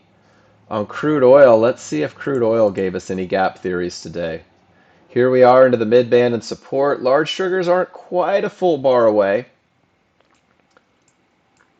But here it hit resistance, the large triggers, it closes the gap back to them. Does that make sense, Manpreet? So this is something that you're going to see a lot. Price hits the mid band. Large triggers remained a full bar away. Look how it closes the gap. So any short trades in here get run over. And this pattern repeats itself every day, over and over, every market. Price hits a mid band, large triggers are a full bar away. Look how it sucks back. Boom. And it keeps you from getting married to that long trade too soon. It keeps you from jumping in before it's really time to jump in. So it's a great pattern. And then Chef, small triggers were inside. Anything can happen. Small triggers coming back out. Does this time present an opportunity to look for long positions? Or in my experience, should we sit and wait? Couple things, Chef. First of all, there is no we. Because if you're relying on me to tell you when to get into trade, it's going to kill you. So let's do this. Trend is up, right, Chef? So we're only looking for rules to be met for high probability trend trades long. Momentum is up. Smalls are outside of the large. So there's rule number 1 is met. Are you comfortable so far? So now I'm looking for a clear path. Price reached resistance in yellow 1-to-1s. Chef, is rule number 2 met? Or am I directly into a turn? Not yet. And this is the hard part, Chef, because what you noticed is that it ultimately broke, right? And you're like, man, I could have gotten paid. That's normal. But let's look. Odds favorable momentum directly into support. Odds favorable momentum into a termination condition. Everything says up into resistance. Everything says down into support. Everything says down into support. The market reverses. Everything says up into resistance. The market reverses. So, Chef, don't let the one time that you wish you were in a trade that it broke make you forget the 15, 20 times before that that look held like a rock and reversed the market. Does that make sense? Let it break.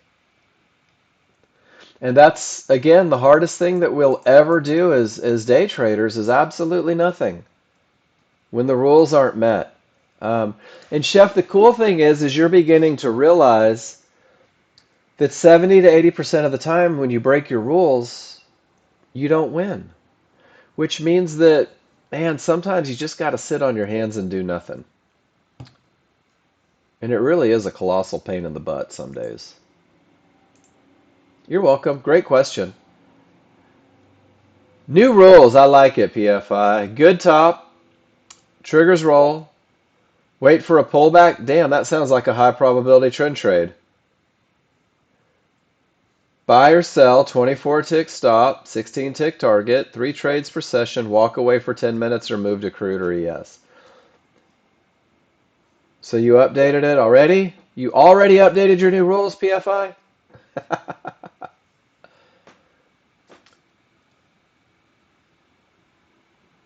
So you get a little stab pullback 2A. I like it. Everything says down with odds favorable momentum. Your small chart, then tell me if I'm reading this right.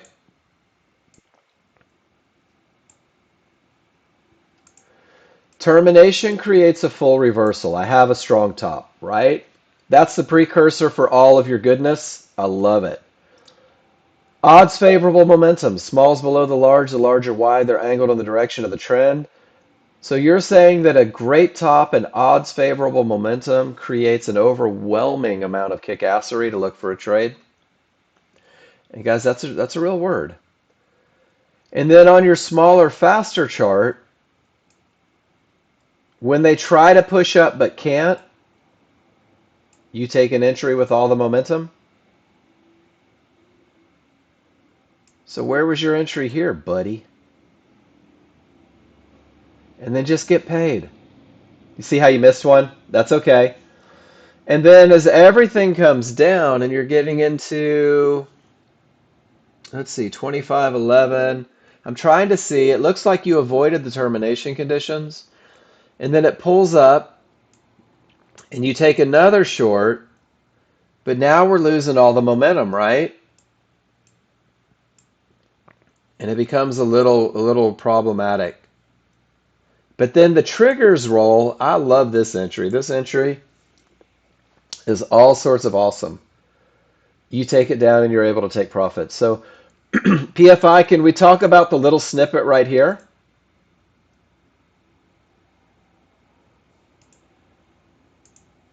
And I want to talk about how amazing this is. So I'm going to do this real quick. Let me blow this up because I want to talk about what you just showed us. Um, because what you just showed us is really pretty outstanding. So let me pull this up and make it huge, right? If I go like this, and we'll use some arrows. So when everything says down and you're going short and you got paid easily. But then we get weak triggers and divergence, right? So we know that we're losing momentum, and when we're losing momentum, it may push up a little higher, but you just don't know where. You take the first entry, but do you notice how you take it against those small triggers? Push it up, which is cool, and it pushes up a little higher, that second divergence. And you're thinking to yourself, man, the party might be over. I'm not exactly sure. And then PFI, what you did so well here, and I hope that you recognize it, is you said in moments of indecision, and let's call this your moment of indecision, with weak triggers and divergences printing and small triggers up, you said, I don't know how far it's going to go. I don't know if it's going to be 10 ticks or 200 ticks. And then, bum, bum, bum, bum, your small triggers roll. And do you see that stab back right to the mid band, right at the small triggers? That's freaking rock star PFI. That's a continuation style. When you don't know how far up it's going to go, let those small triggers roll and sell a stab back and then take it off at your trouble spot. Beautiful trade. I like the way you've jumped into your momentum trades. I like the way that you've taken those momentum trades. I think that it shows great recognition of terminations creating full reversals.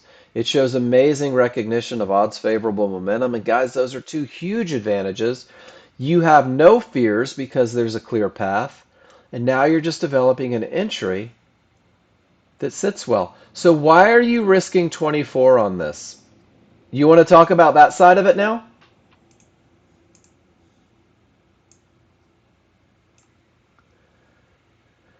So if they tried to go up, I know, and then you get in after they try to go up and can't, doesn't it make sense to use that spike as a place for a stop? Because the reality is that they already tried once. If they try again, you're probably going to rock it up a little bit. And that's exactly what happened here. They tried, and then they pushed. I know you got advice. But 24 is huge on a momentum style. So I'm just things to think about. You do you, right? You do what makes you happy. But if they already tried to go up and then they didn't, doesn't that create a great opportunity for stop placement? I know, and my job is to help you research. Something to think about.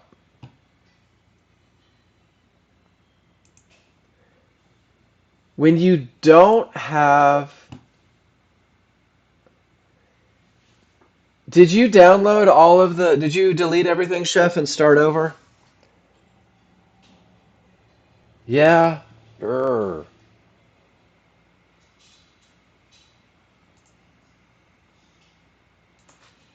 Hmm.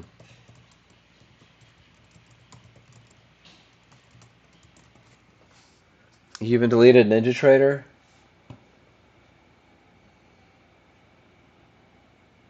In PFI, you did a full reinstall of NinjaTrader? Okay. Um,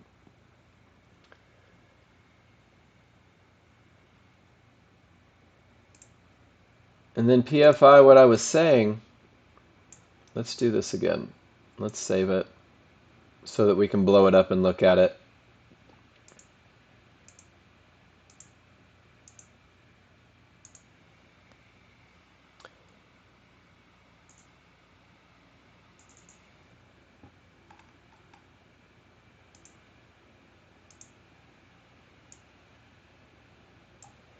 So PFI, large chart led the way, right? Your small chart is going and going and going and going and going and going. And right here, some yahoos said, hey, let's go long. That's essentially what that is, right? But with all that momentum direction coming from a great top, they're not going to make it. And the seller said, yeah, nice try, buyers. And they pushed down. And that's where you found your entry.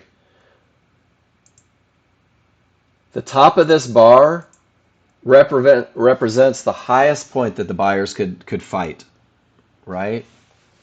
And that becomes a great spot for a stop, right? Rather than, I don't know, count them. Couple ticks above it, right? It does, but by the time you're in here, you have a second. It'll slow down the more comfortable you get with it. But it's the same concept, PFI.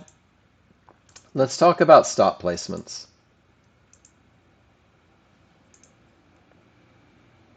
And let me see if I can find an example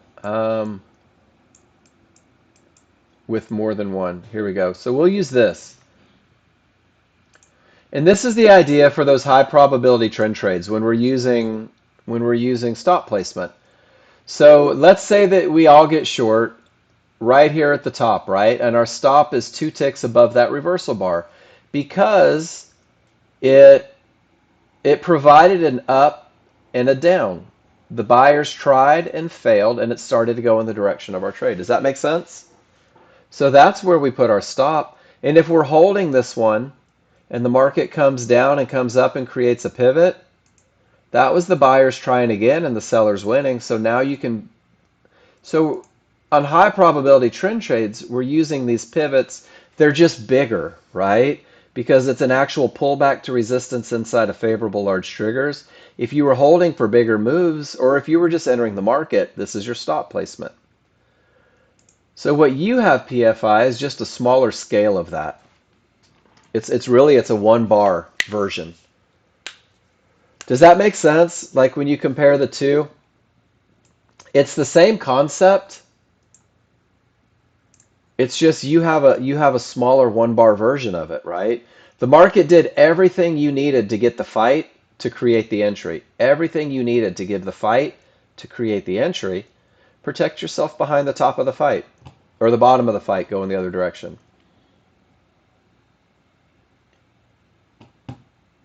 Your plan's coming along. Was it good luck, PFI? Or was it so much freaking momentum that it's hard to pump the brakes when the NASDAQ is screaming to the downside, right? So if you're going to take these trades, it doesn't make sense to leave $1,000 of risk, right? If that momentum doesn't push it, exit. Wait for the high probability trend trade.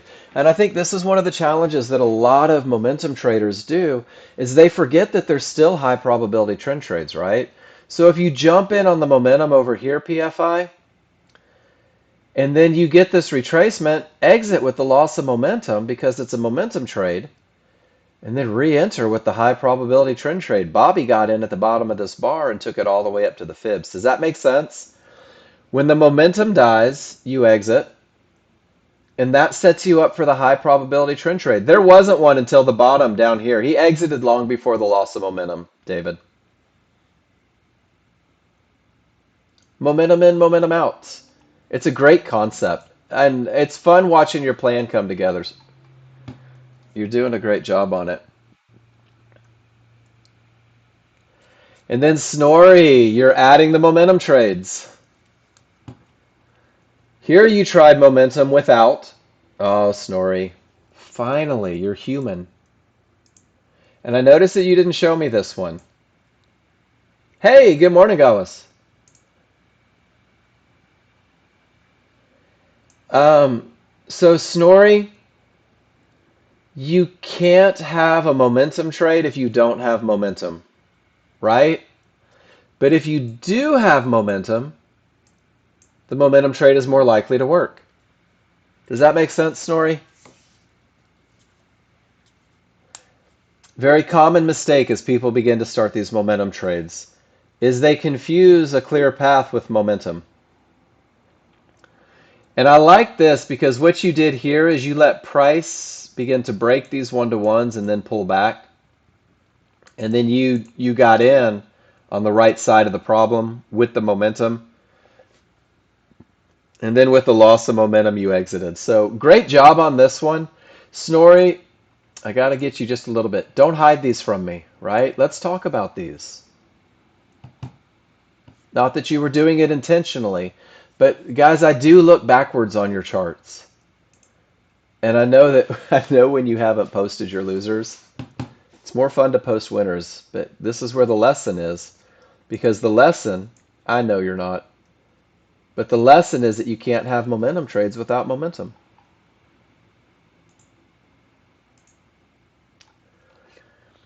Then Safia remembers that there can be high probability trend trades. They don't all have to be momentum. Support inside of favorable large triggers with odds favorable momentum and a clear path coming from a termination. Oh, Safia, you remember your roots.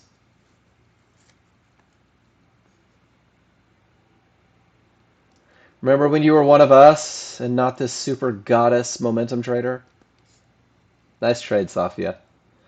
Why did Safia elect to not have favorable large triggers? Because She's coming from a pivot stop out at 1-to-1s, and her largest chart is a pivot stop out at 1-to-1s, and her range chart is odds favorable momentum. And I love this. Safi, I think this is the one that makes me so happy, is you chose to miss the one that wasn't in the triggers, and you let it come back and use that trigger line as a bounce for a beautiful entry. I mean, this is gorgeous trading. Absolutely gorgeous trading. Nice job. I didn't teach you. I just said the same damn thing over and over and over. Snorri, what a great question. How would I define momentum? I'm trying to be humble here. This is what I love, guys. How do I define momentum? It's the same definition every day.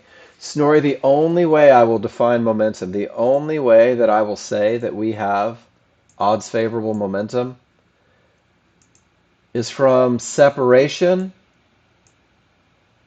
to return. Let's change the colors on these, right? From the point of separation, everything is wide angled in the direction of the trend until it returns. And that's it. That's the only way that I will ever define odds favorable momentum. The only way that I could ever define momentum.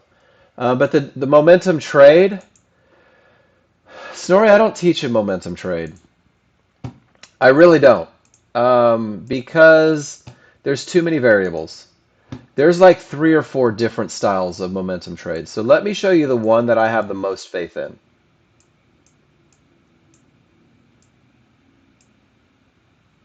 And it's really, let's see at 9:13 what this chart looked like.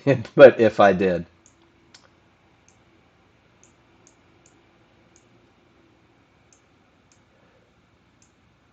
I'm looking for the perfect look. And they don't happen all the time, and that's the thing. So let's do this. Whoops, sorry.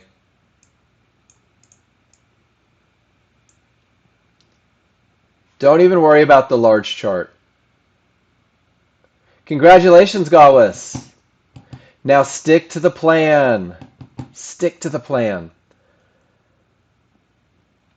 So I'm going to take a picture, but I'm only going to show you on the small chart, Snorri, because I want you to just assume that the large chart has odds favorable. So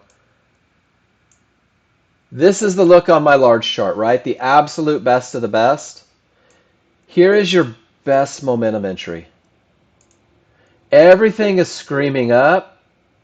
Break the fib or the 1-to-1.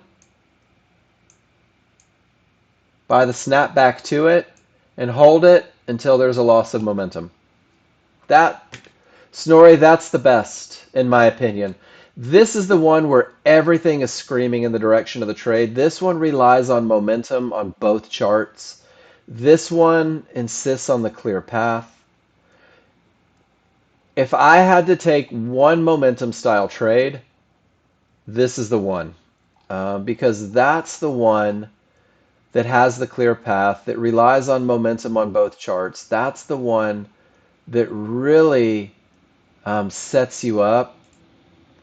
And that's the one that I think probably has the highest chance of success as you look for it. And there's Safia's version of it right there. Look where she bought. The area breaks, the snapback happens, and she gets in right at that fib that's been cleared because of the odds favorable momentum on the large chart. I wouldn't, because I don't take this trade. But if you were taking this trade, that's a damn good look. Does that make sense? But it's all predicated with momentum on the large chart. And the reality is, you're not always going to get this entry. And then when you don't get that entry, that's where stuff like this, like you did, because of the momentum and the clear path, they give that little fight, and when the fight doesn't work, you get in at the bottom of the fight. You've already established your risk, and you take those quick profits. And I think you nailed it here. And then PFI did the same thing. They had the fight because of the momentum. And then when the fight didn't work, he enters the trade and he takes quick little snippets.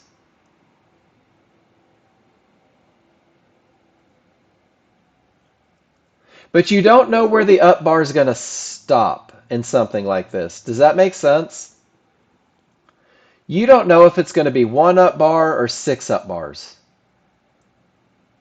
So what you do with this style entry is you let the up bar try and fail against all that momentum.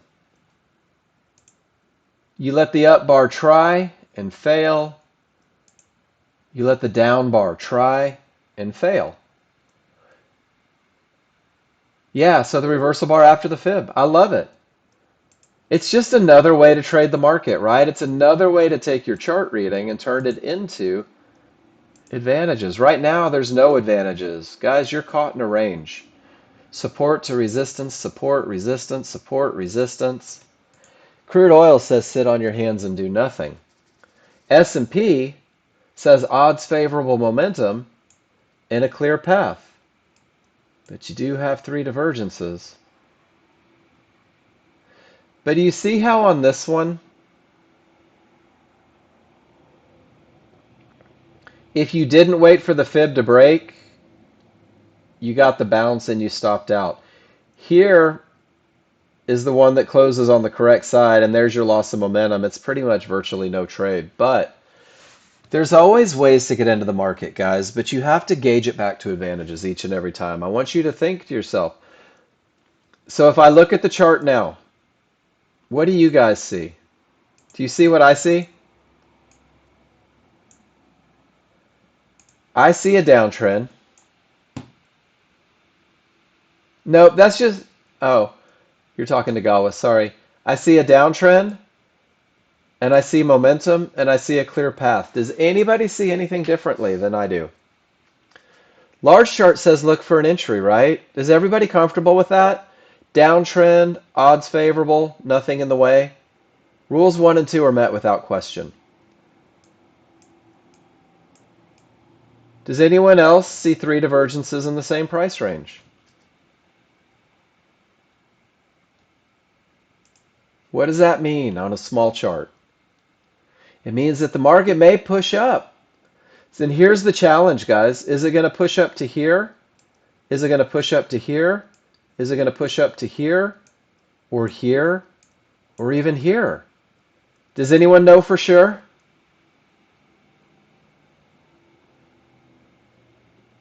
No. So the idea that three divergences in the same location keeps me out of this trade.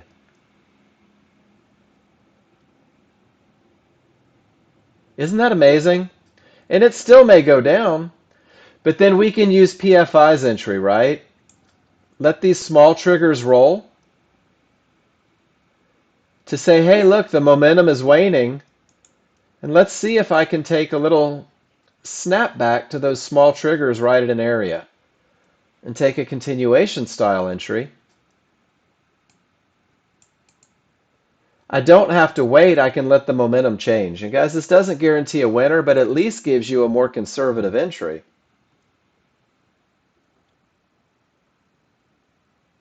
Does that make sense? PFI, this was your entry earlier. I don't know where it's going to push up to, so I let my triggers roll. And if my triggers roll, I take a snapback to them, and I missed that one by a tick or two. But that's a cool little continuation entry to go with odds favorable momentum in a clear path. Or you can take an up bar, right, and wait for the down bar. But that one presented a higher pivot, which is even more detrimental to a trade. It's pretty awesome. Rules, guys. Rules are designed to keep you safe. And when this divergence prints, that trade's off the table. Because now that's four divergences in the same location, and that last divergence is higher. Tony, termination. Termination. Termination. Um...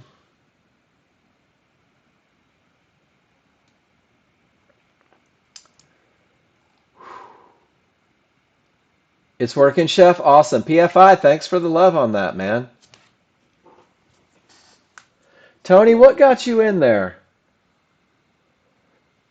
Against strong triggers?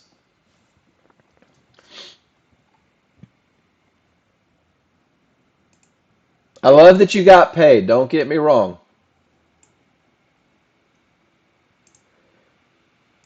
And you're pointing out, that's the worst color ever for. You're pointing out the strong bottom, right? That creates a full reversal. But you're not pointing out the strong top that happened after against the trade.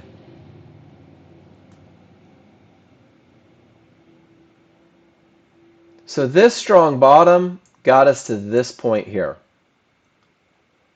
And then this point here got us to this point, which is another strong bottom, right into the termination condition that creates a full reversal that gives odds favorable. Everything on every one of your charts says down coming from a termination that creates a full reversal. Your smalls are down, your large are down, your synthetics down, everything's down coming from a termination. You just, there's some challenges going on there. Wouldn't you agree?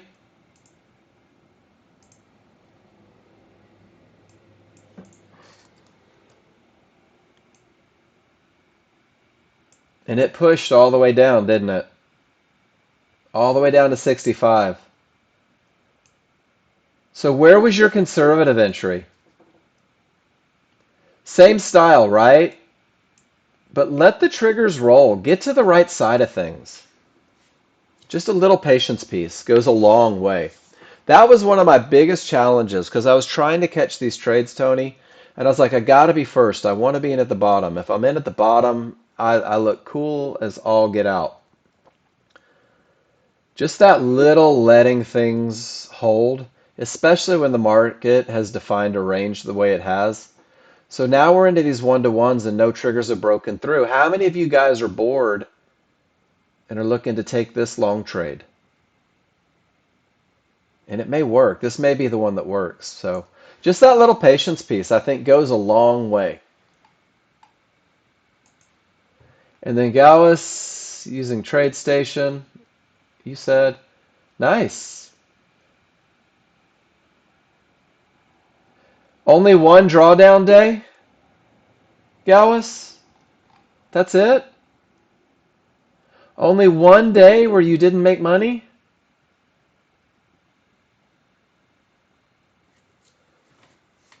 That's not so bad.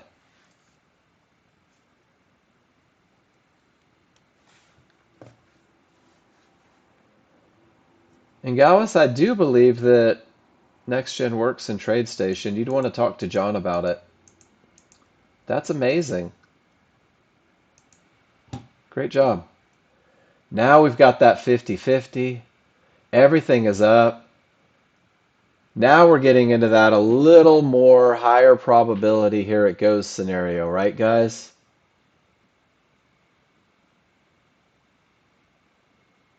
And after consolidation, that's pretty normal, right? Cool stuff. And look at all those divergences messing up the party. How many shorts can you try until you don't believe it? Great job, everybody. I'm going to take a few minutes. I'll let you watch the S&P. We'll see what happens. Guys, if your rules are met, take a trade. If you take a trade, post it in the room. If you have a question, if there's something you want to talk about, post it in the room. I'm going to stretch my legs, walk around, and I will be back in about 5 minutes.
But so far, the large chart's still doing what the large chart said it was going to do. Pretty cool how that happens. And it happens a lot. And this reminds us, 90% of what we're doing is just waiting for advantages. 90% is waiting for odds favorable momentum and a clear path, and then making sure that we've got that best of the best on the smaller, faster chart. I'm going to show this picture real quick. This is your path. And this is for you guys that are new. This is for you guys that want to be at the finish line before you've actually started the race. That's where I was when I started. Man, I didn't want to go through all the rigmarole of learning how to do it. I just wanted to find trades and make money. That's it. And it doesn't work that way. It never has, as much as we want it to. So this classroom is designed to be systematic. This classroom is designed to be really mechanical, to keep you focused on understanding one lesson before you go to the next lesson, guys. And it starts with trend, just understanding where the market is going, understanding where the large chart is telling you that the market's likely to go. This takes most of you about 3 seconds to understand, unless you're colorblind, and then you've got to look at the trigger lines. But green is up, red is down, right? Keep you focused on the right direction.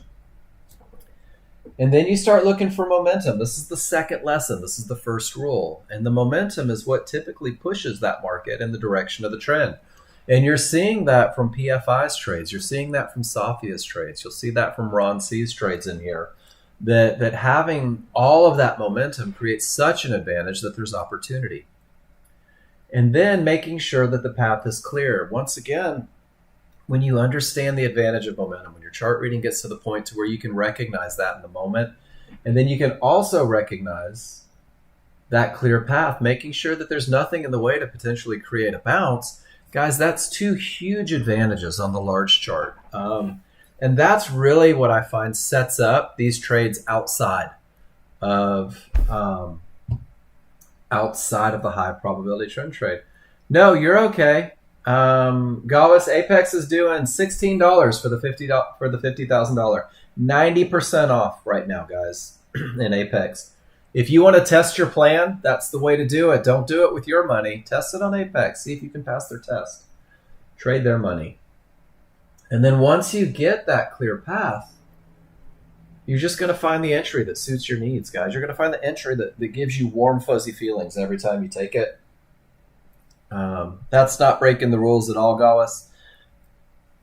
But this is the path, guys. Don't be in a hurry to be a day trader. Be in a hurry to be a chart reader.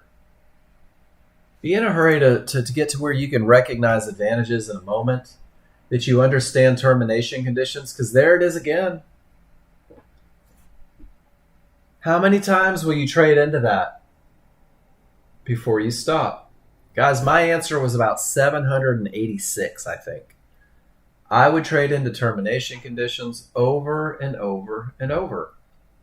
And the challenge is when you see that there's nothing there, when there wasn't a rules-based opportunity for you, that's where people start to get frustrated.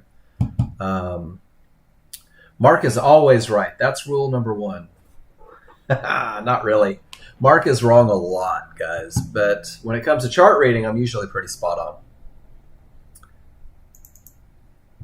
It doesn't matter how many contracts you trade. Not at all. The trade is the trade, right?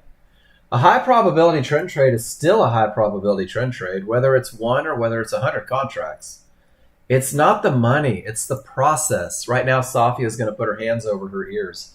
The process is what yields results, guys. It's not your desire for money. It's not your hope for wealth. It's not anything. It's the process. The process yields results. It always has. And if you try to bypass the process to get to results, it rarely works out. And it rarely works out consistently. So having a methodology that's been proven to win more than it loses is always your best path. And this is our little snippet. My brother and I came up with this one Sunday morning. We were sipping coffee on different ends of the continent here. And we were talking about how do we get them to where they want to be? How do we get you guys to where you want to be the absolute fastest? Um, and this, you'll notice that the first paragraph, I think, is the most important paragraph for new users. To minimize your learning curve, post pictures of your trades in class. Every trade, guys, win, lose, or draw. I'm going to tell you right now, I don't judge you on winners or losers. I don't judge you on anything other than participation. And if you participate, you're all right in my book. And if you participate and you show me 1,000 things that just smash through rules, well, I'm going to get frustrated with you after 1,000. But if you're in this constant state of wanting to learn, I'm going to welcome you in with open arms every time, guys. So I want to see everything that you're doing because my goal is your goal, for you to be successful. If you win and the rules are wrong, we've all done it. If you break your rules and you get lucky, it's a short-term victory and you're feeling good. You're like, man, I fought everything and I got paid. And then you start to do it because the market told you it's okay. And guys, this is one of the biggest challenges traders have, is getting lucky. Because what it does is it creates muscle memory that you're going to violate your rules. And when you violate your rules, you're rewarded and your luck runs out. So we don't want that short-term victory, but long-term failure. How are you going to know the difference? You need feedback. That's what I'm here for, guys. 15 hours every week live. I'm here to talk about rules. I'm here to look at your charts. I'm here to help you read your indicators. I'm here to give you feedback on anything and everything that you're doing. If you're on the simulator, I don't tell you whether or not to trade live money. I don't tell you whether or not to get an Apex account, but I can tell you that simulator is your batting cage. It's your driving range. It's your rack of balls at the free throw line. It is a 100% no pressure environment for you to learn your patterns. It's a 100% no pressure environment for you to get repetitions, to gain recognition.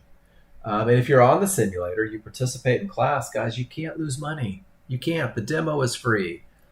NinjaTrader was provided to you for free. The software was provided to you for free. Your capture software was provided to you for free. You should not lose a penny on a demo or during the learning process. All you need is someone to tell you what you did right or wrong. And I try to do it in a very loving, warm, and fuzzy kind of way. And this really is the educational magic. So if you're on a demo, you're not on a demo to become a professional day trader. You're on a demo to see that the software works. You're on the demo to see how the education works and to see the resources that are available. You're on a demo to prove to yourself that this is something that you're going to want to do to turn into a career.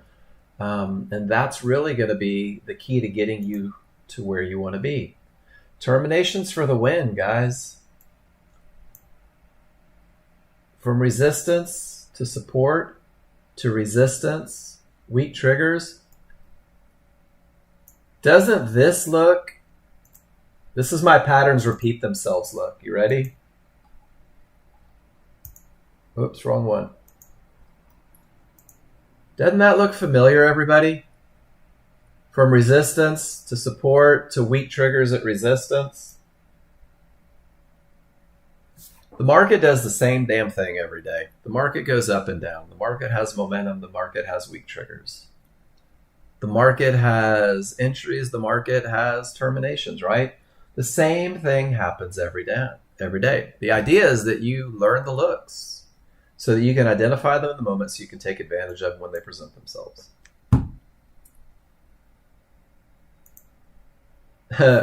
I agree, Snorri. I deleted all my market flow charts. For me, and guys, this is just for me. I say that a lot because trading's an individual sport.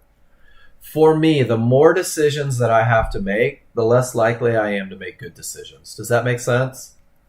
It's a fork in the road and you're driving 200 miles an hour. If there's 6 options, you're going to crash into a wall. So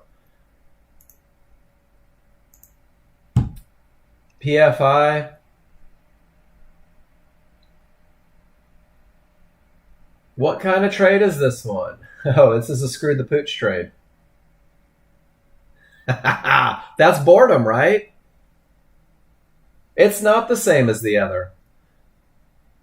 Different rules, really? So PFI, I noticed that you didn't write any rules on your chart. Guys, let me show you a common occurrence when you're learning to day trade.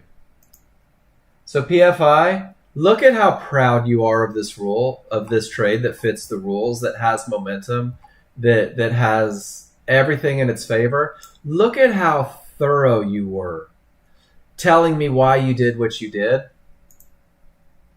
And look at how this one, yeah, that's okay though. You make the mistakes, but don't type in the room, same as the other, oh, but different rules. How can you possibly use the word same and different in the same breath, right?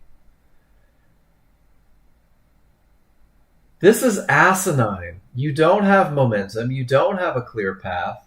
There's no room to make a profit. This is you being bored and the market rewarding you. That you know that this is bad. So no, you're just your patience is being tested in a range. I love that you took these PFI, but I want you to burn this image into your mind, right? Burn this entry into your mind, because this is rough.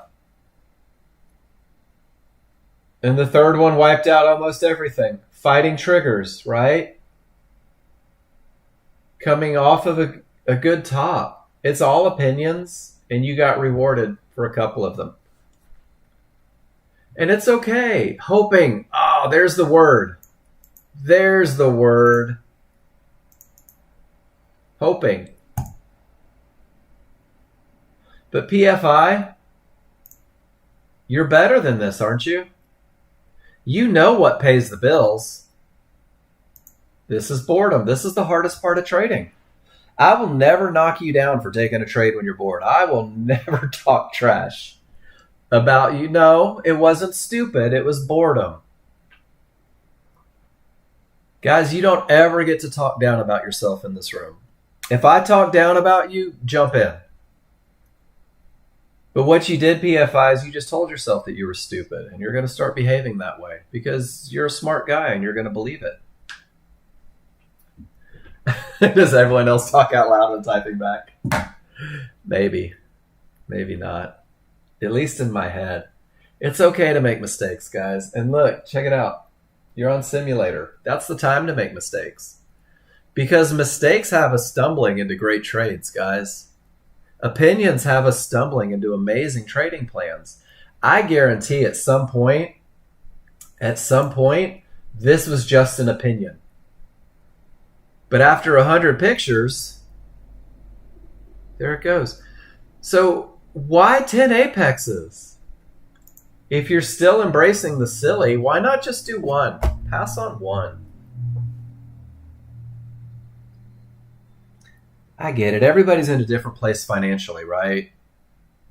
And a couple $100 is no big deal. Whatever. Set it on fire. Why not just do one? Pass one.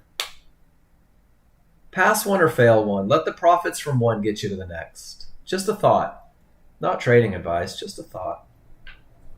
On sim for a bit. Cool. Reel it back in, right?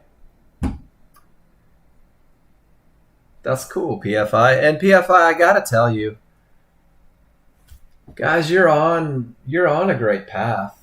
God, look at all the nonsense here.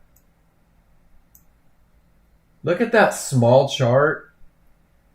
I would hate to get chewed up in that. Never had entry rules met. Let the 13-2 lead the way, right? That's it. Less noise. What I was saying, though, and this is pretty common for new people, and I want to share this with you. And guys, I like sharing my journey because I've screwed everything up 1,000 times. The high probability trend trade has 3 rules, right? That's it. The high probability trend trade has 3 rules. And it only has 2 charts, which means for a high probability trend trade, I only have to look at 5 things. That's it. 5 things gets me into the trade. So if I'm trading the high probability trend trade and then I add in a medium probability trade, it's still 2 charts, but now it's about 5 rules, right? And that puts me up to 12 things that I'm thinking about. every time I look at the charts, because I'm deciding whether or not it's a high probability or whether or not it's a 50-50. I'm deciding whether or not divergences are present, weak triggers. So I've really kind of escalated it. And then your momentum trades typically have 4 rules, right? And it happens on 2 charts. So now when I add the momentum trade, I'm up to 18 different things that I have to process to enter a trade.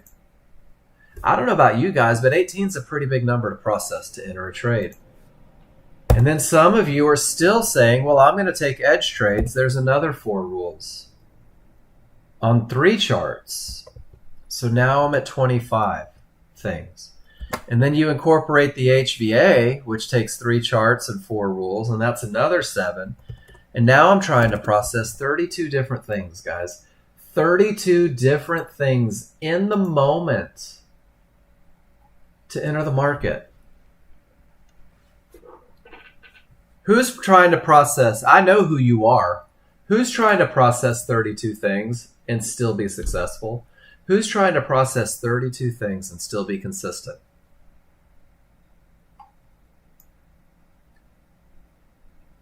All of this said, because I know you are, Gary, you're who I'm talking to. All of this said, to remind you, and I do too, guys. I do too. I am not throwing stones in a glass house. It is. All of this to remind you that you've been given a plan that focuses on 2 different trades, so you have options, that talks about advantages. And I've got gentlemen in this room that are winning upwards of 80%, 70 to 80%, from keeping it simple, right? Keeping it simple, keeping it focused. Less is more, especially as you're learning to read charts. And what you may find is that when you start taking other trades, you might eliminate some of the trades from where you're at. Price reaches resistance. None of the triggers break. Guys, you're looking at a huge fight in the S&P right now. Crude oil has the smalls breaking above the large. The path is clear. I already deleted it, guys. I'm sorry. 2 divergences may push lower. Guys, is this a rules-based trade? Smalls breaking above the large, the path is clear. I'm coming from a termination. I have one area inside of favorable large triggers where this market is likely to continue. How quick was that analysis? Pretty cool, right? Guys, we can do it again if you want. I've never done that before. I've thought about it in my head, but I've never vocalized it. So let's do this. High probability trend trade. Let's see if we can turn it into something that's legible. 3 rules, 2 charts, right? 5 things to think about. 50-50 trade. Let's look at my plan real quick and see how many rules are on the 50-50 trade. I like this little drill. 1, 2, 3, 4 on 2 charts. All right, so we've got another 4 rules on 3 charts. So 7 things to think about. Just from one trade, right?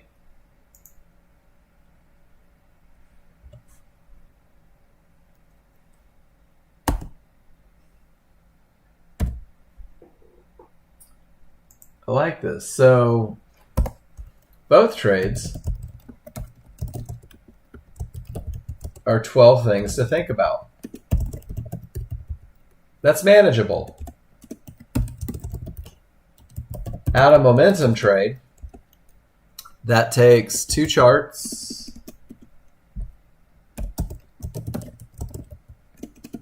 and a minimum of 4 rules. Now 18 things to think about. Add an HVA trade That's 3 charts and 4 rules. Now 25 things to think about. At an edge trade, that's a minimum of 3 charts. Really 4, because you probably want market flow confirmation. So 4 charts and 4 rules. Now 33 things to think about every time you look at your charts.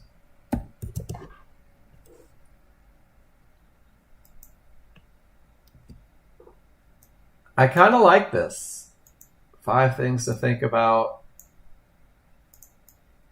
Both trades are 12 things to think about. Now it's 18 things. Does that make sense though? And it's funny because my brother and I talk all the time, and we talk about simplicity, and we talk about, I'm going to call this one too many mind. And we always go back to whatchamacallit. Have you guys seen The Last Samurai? There's nothing to do in the market, so we're hanging out. Oh, look, it went up. Have you guys seen The Last Samurai? I know a lot of people have. Tom Cruise movie.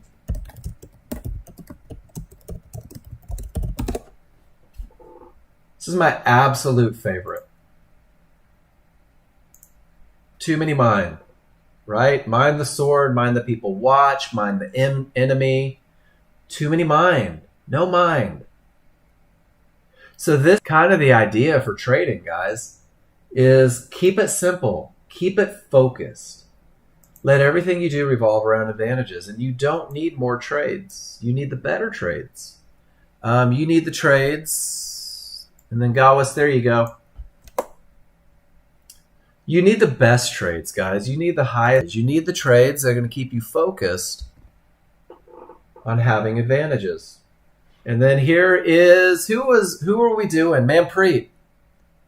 Price reaches resistance in a mid-band. Large triggers don't follow. Look how it closes the gap. Pa-pow. You guys remember on this chart, know if it was going to go to here, to here, to here? And they kept dancing until they decided. Turns out that's the one they wanted to get to, at least for now. Pretty cool, right? Patterns, rules, keep you out.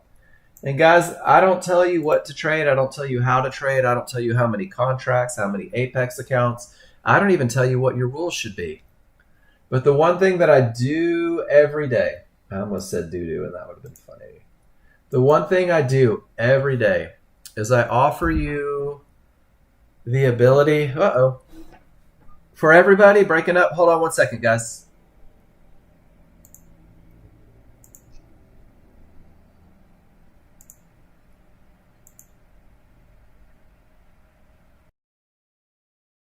Better.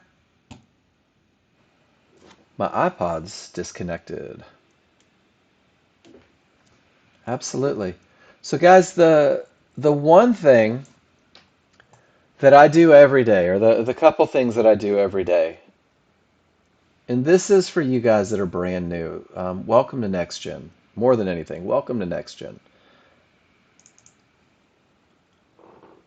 We learn to recognize advantages because advantages take you next level, right? We learn to recognize momentum. We learn to recognize termination conditions.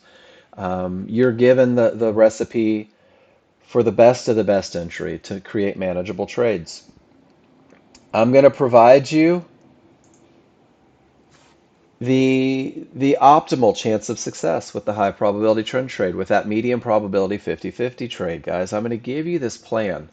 And this plan is designed to give you a little bit of a crutch, a little bit of a cheat sheet, the cliff notes, if you will. But it's your job to simulate so that you can practice, so that you can get good at taking these trades. It's your job to study, to go back every morning and look what you did yesterday, right? To take a lot of pictures, to study those pictures. Don't let it be this arduous task. Let it be exciting as you learn to do it. The most important thing, class feedback. There's a lot of shy people when they start with the software and they're like, man, what if I'm wrong? I'm giving you permission to be wrong. I'm giving you permission to make every mistake, guys. Give yourself a little bit of grace. You're brand new. Um, how horrible to put the pressure of perfection on yourself as a brand new user. Guys, you are in kindergarten when you start with Nexgen. You're still eating paste and taking naps. That's totally cool. Have an accident. We still love you.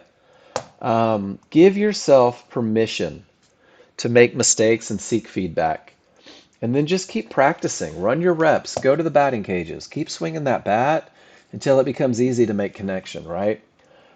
Keep it simple. Don't fight large triggers, guys. Don't fight trend. Two of the biggest things. Don't fight, don't fight, don't fight. There's no reason to fight because we're not in charge, right? And we're going to lose. Who's in charge? I love this picture. It's Norbert. Norbert is the institutional investor. He is the big money. He's the shark. He creates the trend. He creates the momentum.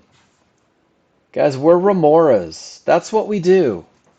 We let this guy give us all those advantages, and then we hop in, we get paid, we get out before they get to a decision-making point. Ron, I love that. The guy that tried to be first got eaten. Every now and then, he's going to let you out just to make you think you can get away with it, and then he's going to have you for breakfast. So the classroom never changes, guys. The path never changes. The rules don't change. The looks don't change. The idea is that you just keep practicing them enough so that they become easy.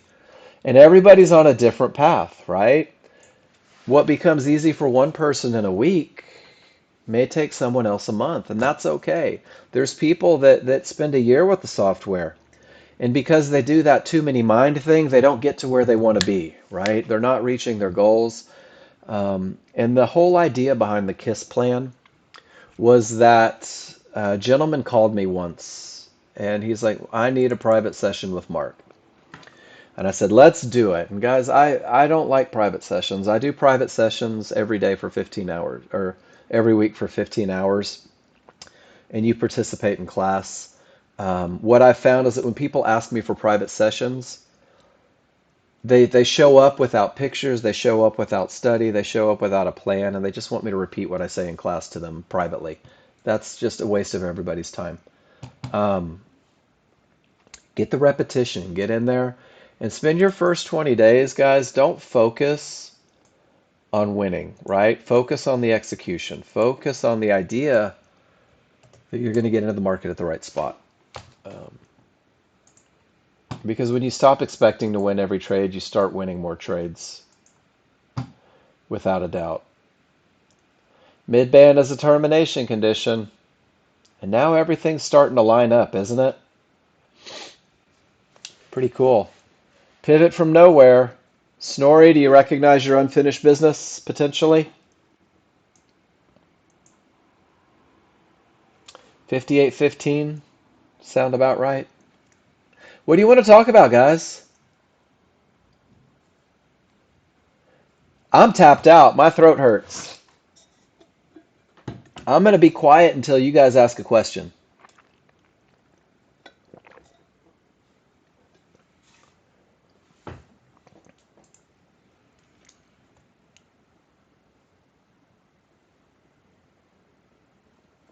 How do you back it up?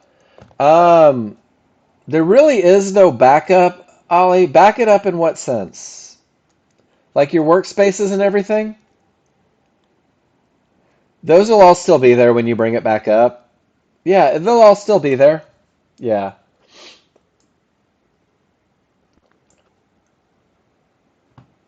no worries. Guys, it's weird. It seems like there's some days where there's more challenges. Yeah, you just uninstalled. They were all there. You're all good. Yep. Computers have memories, more than some of you would like to believe. What do you think? I have not odds favorable, but I do have a clear path, and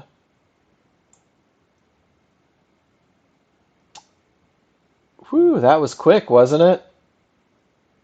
Weak triggers, three divergences. Did you guys see how fast that just happened? How's that for a reminder that you're not in control? Who was waiting for the long there, thinking that they would take it with three divergences? Anybody? No?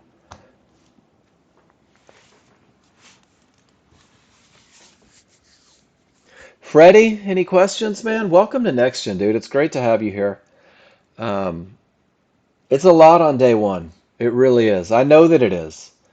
But I promise, and guys, back me up on this. You guys that have been here 3 or 4 weeks. By the end of the first week, it starts to click. It really starts to click, and you're like, "Holy smokes, this is amazing." And you start seeing everybody posting in the room, and you're like, "Holy smokes, this is unbelievable." And it takes a little bit. Let's share this picture. This one always makes me giggle. Experience versus time, guys. Next gen can't give you experience. That just comes from time, right? And they will, because Freddie, I really do. I repeat the same thing every week. I sound like a broken record. When you get it, it looks like fun. First day, you're like, yes. And then you realize that you have to learn those rules. And you're like, this is hard. And this is where those of you that aren't afraid of a little bit of study and a little bit of work, you're like, man, I'm going to beat this thing, right? And you're going to make mistakes and you're not sure and you go, and then this is the now I get it stage. I love this picture because, guys, when I started with the software, there were no funds. There were no pay $16 to Apex to control 50 grand. I put 7,000 of my own dollars into the market. And right here, where I thought I had it, after 30 days, true story, after 30 days, I had never posted a picture in John Novak's room. Um, I had never, ever put one picture into my spreadsheet. I didn't write rules. I didn't have any sort of plan. I got lucky on Simulator a couple times and decided that it was time to start making money. And I went live too soon. And guys, I was separated from 5 grand and 22 trades. One day, 22 trades, 5 grand. I say one day. It was about 2 hours. The most expensive 2 hours of my life. And it was heart crushing. It was gut wrenching. And I hated my brother for creating the software, and I hated the market for taking my money. And I hated the neighbor's dog for barking. And I was mad as hell that the clouds were covering the sun. And I was in this just, and I felt beat up. But I never embraced the path. I just expected to win. I felt entitled to win because my last name was Novak. And it was that moment that knocked me down to the I don't know shit stage. Pardon the French, guys. And let me tell you something. Let me take a picture here. The hardest thing to do ever is to say, I don't know shit, right? You guys are all successful at what you do. You want to know the truth? You can bypass all of that if you resolve yourself to start right here. Freddie, it's day one. It's okay to not know a thing, right? Embrace it. Embrace the idea that you're brand new. Embrace the idea that you've never been there, that you've never seen this, that you've never done this. Embrace the idea that it's a path. Because if you start here, you avoid a lot of heartbreak. And when you start there, the only thing to do is work your way up. The only thing to do is to keep getting better because you told yourself, I don't know it, I need to learn it. And then it starts to make sense, and then you're amazed at what you did, and then you did it, and you're consistent. So embrace the idea that it's okay to not know anything. I treat all of you like you don't know anything because that's how you get to where you want to be through simplicity. And then eventually, every chart agrees. Mm, Snorri, odds favorable. You're already on the NASDAQ, huh? Odds favorable, you let it get below the 1-to-1s, you take an entry, and then you take the exit. And I like it, Snorri, but you want to go back to the too many minds thought?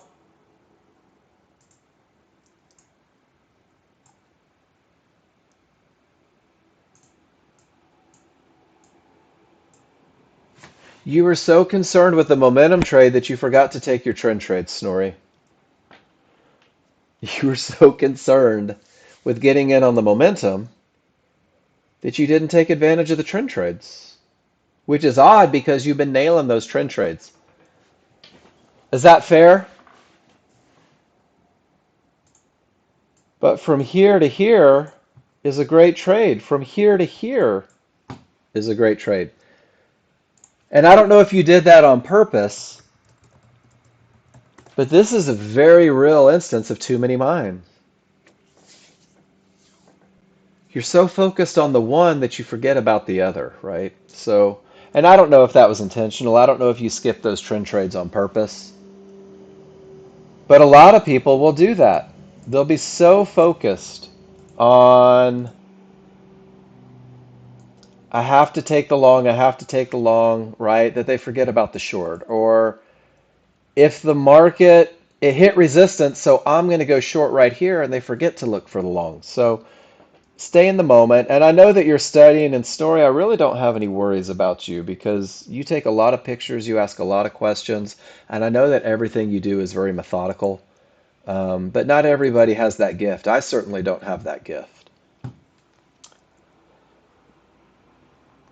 Hmm. Which one's very strong, Alan? Is it the large triggers down that's very strong?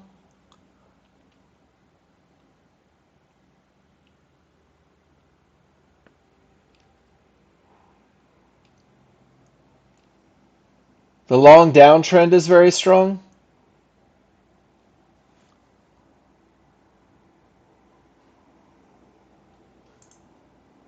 Guys, this is boredom. Alan, forgive me. You know I've got nothing but respect. Large triggers are down. Every trigger is below fibs. Synthetics are down.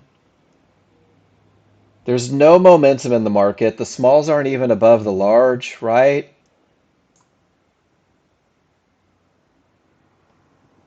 This is one of those cases, Alan. The market did this for an hour, straight down for an hour. Large triggers never rolled, small triggers never got above here. You have to believe that there's going to be a correction, right? That first fight after a move this big, it rarely works. It wasn't a trade yet. You got excited. I like the thought process. So for me, after a huge run like this, Alan, let the large triggers roll on your large chart, and you'll be amazed at how many of those trades that it pulls out of there. Because stuff like this, very often, especially on the NASDAQ too, let me pull up the picture of it. Um, very often results in this. After a huge move down, there's usually a big fight between buyers and sellers. Buyers that wanted to go long at the fib and sellers that had profits just on the other side of the fib. So for me, after a huge move up, and this is another one of those instances, after a huge move up, I'm not even thinking about shorts until these large triggers roll. Or on the same thing, after a huge move up, I'm not even thinking about shorts until they roll, or a huge move down. I'm not going long until they roll and things start to go. Little patience piece. Um, I like where your head was at, and I think that that's an amazing termination condition, but it's not a bottom yet because it hasn't created a full reversal, right? Remember that recipe, Alan? A strong bottom, a good bottom, is a termination that creates the full reversal. And that's what we didn't get yet, and that's why that retest happened. And if I'm not mistaken, It still went down from here, didn't it? This was just a little hiccup in the road, if I remember right. Yeah. It's a good look. It's a solid look. Just didn't work out. Just a little premature.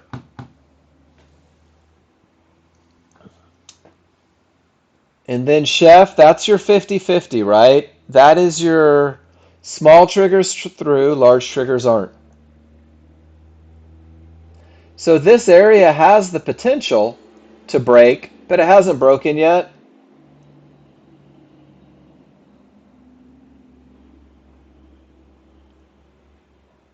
You got too focused on the first momentum trade? Yeah. Alan, I'm not going to lie. My plan doesn't include that trade because it gets its ass kicked so often.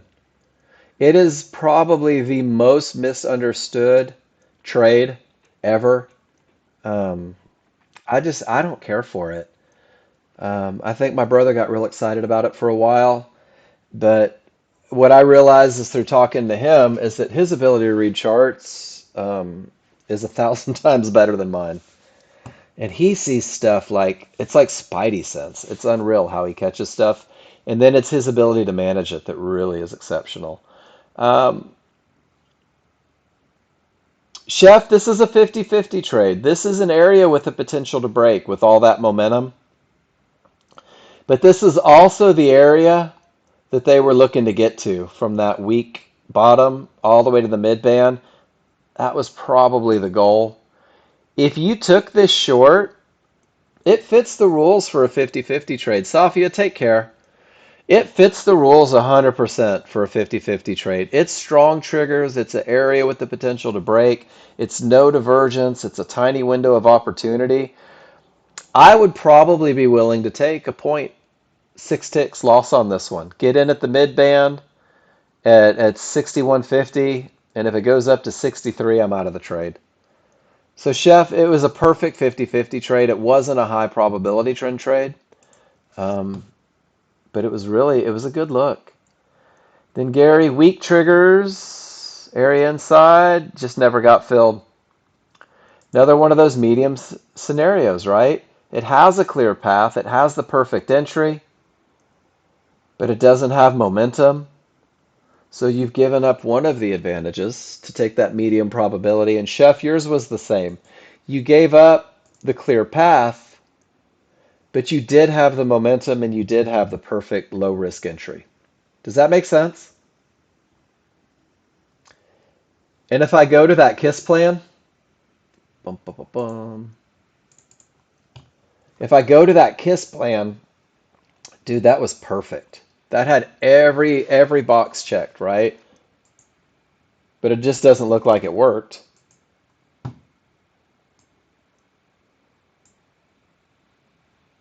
And there's that loss of momentum with a clear path. And now we have visually another loss of momentum and weak triggers. So we gave away the momentum. Yeah, it was a good call. It just pushed higher. That was rules based. 100%. And it just pushed up. And it still may go. It just had some dancing to do, right? They've been fighting. All sorts of fights going on.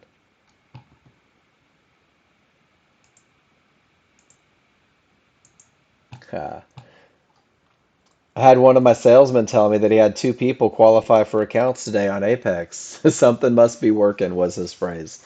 It must be. Rinse and repeat, guys, over and over. Rinse and repeat. What am I looking for? Why am I looking for it? How am I going to catch it when it happens? Does that make sense?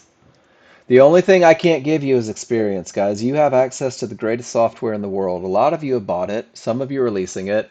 There's a few of you just kicking the tires trying to decide whether or not it's right for you. I want you tire kickers, you demo folks. I want you to put me through the ringer. Chef, great job, dude. 400 bucks away from qualifying. Just stay the course, man. Stay the course. That's it. Those of you that are on demo, I want you to put me through the ringer. I want you to really try to prove me wrong. I tell that to new users, and it sounds cocky. Um, Chef, don't trade out of fear, though. Don't trade out of fear. That one little trade losing wouldn't have blown your account. Rules met or rules not met. The harder you work to prove me wrong, the more likely you are to be with me for the rest of your life. Did anyone do that? Did anyone come into this saying this Novak fella's full of beans and I'm going to prove it? Because you're probably the guys with the green check marks next to your names right now. You did, Chef? Good. I want people to do that. I want you to come in suspicious. I want you to come in not really sure, right? Because if you do that, you're going to do the work. You're going to keep it simple. You're going to stay focused. Snake oil, right? And the problem is, it's just like anything, is that there is snake oil out there, right? There's stuff that guarantees you 100% winners, that promises you that you'll be rich in a month. Guys, I'm not going to do that. I'm going to teach you how to read indicators, and you're going to create your own wealth. I'm not going to create it for you. The software is just a tool. Awesome. I want you unsure. But guys, this is an elliptical, right? This is the greatest elliptical with all the bells and whistles. But if I don't haul my fat ass up onto that elliptical and get the reps, I'm not going to lose any weight. That's all it is. My golf clubs are nice, but if I don't learn how to swing them, I'm never going to do well on the course. My car goes fast, but if I don't learn how to drive it, I'm going to drive it into a tree. So it's just a tool. I'm going to teach you how to use the tool. You're going to learn how to use the tool through repetition. And ultimately, that's what's going to take you to your goals, guys. The process will take you to your goals. The goals can be met. We see it every day in here. Um, and now we're there. And I love that there's every walk of life in this room. Chefs and lawyers and medical and career military and engineers. And it doesn't matter who you are. Truck drivers are making money with it. I had a guy, he was a high wire. He worked on the power lines, quit his job, went off to a new career. So it's pretty awesome. Um, that's all I've got today, guys. I hope you learned something. You had two trades that were 3 ticks away from the mid band and reversed hard, never hit your entry. It is. D-Rock, they're testing you. So, D-Rock, let me ask, was your entry right on top of the area? Or was it 2 or 3 ticks above? Did you make that adjustment for the mid band moving?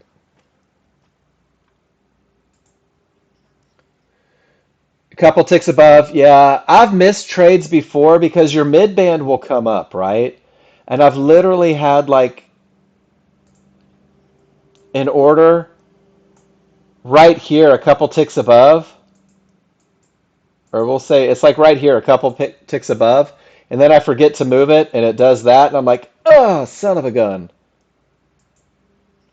Just means it wasn't your money, man. That's all it is. But yeah, you've had the test, D-Rock. I had the test this morning. I took two losers in a row. I was like, ugh. I had the test yesterday. So they will. Just stay the course, guys. That's it for me. Thank you so much for being here today, guys. Thank you for your participation, for your questions.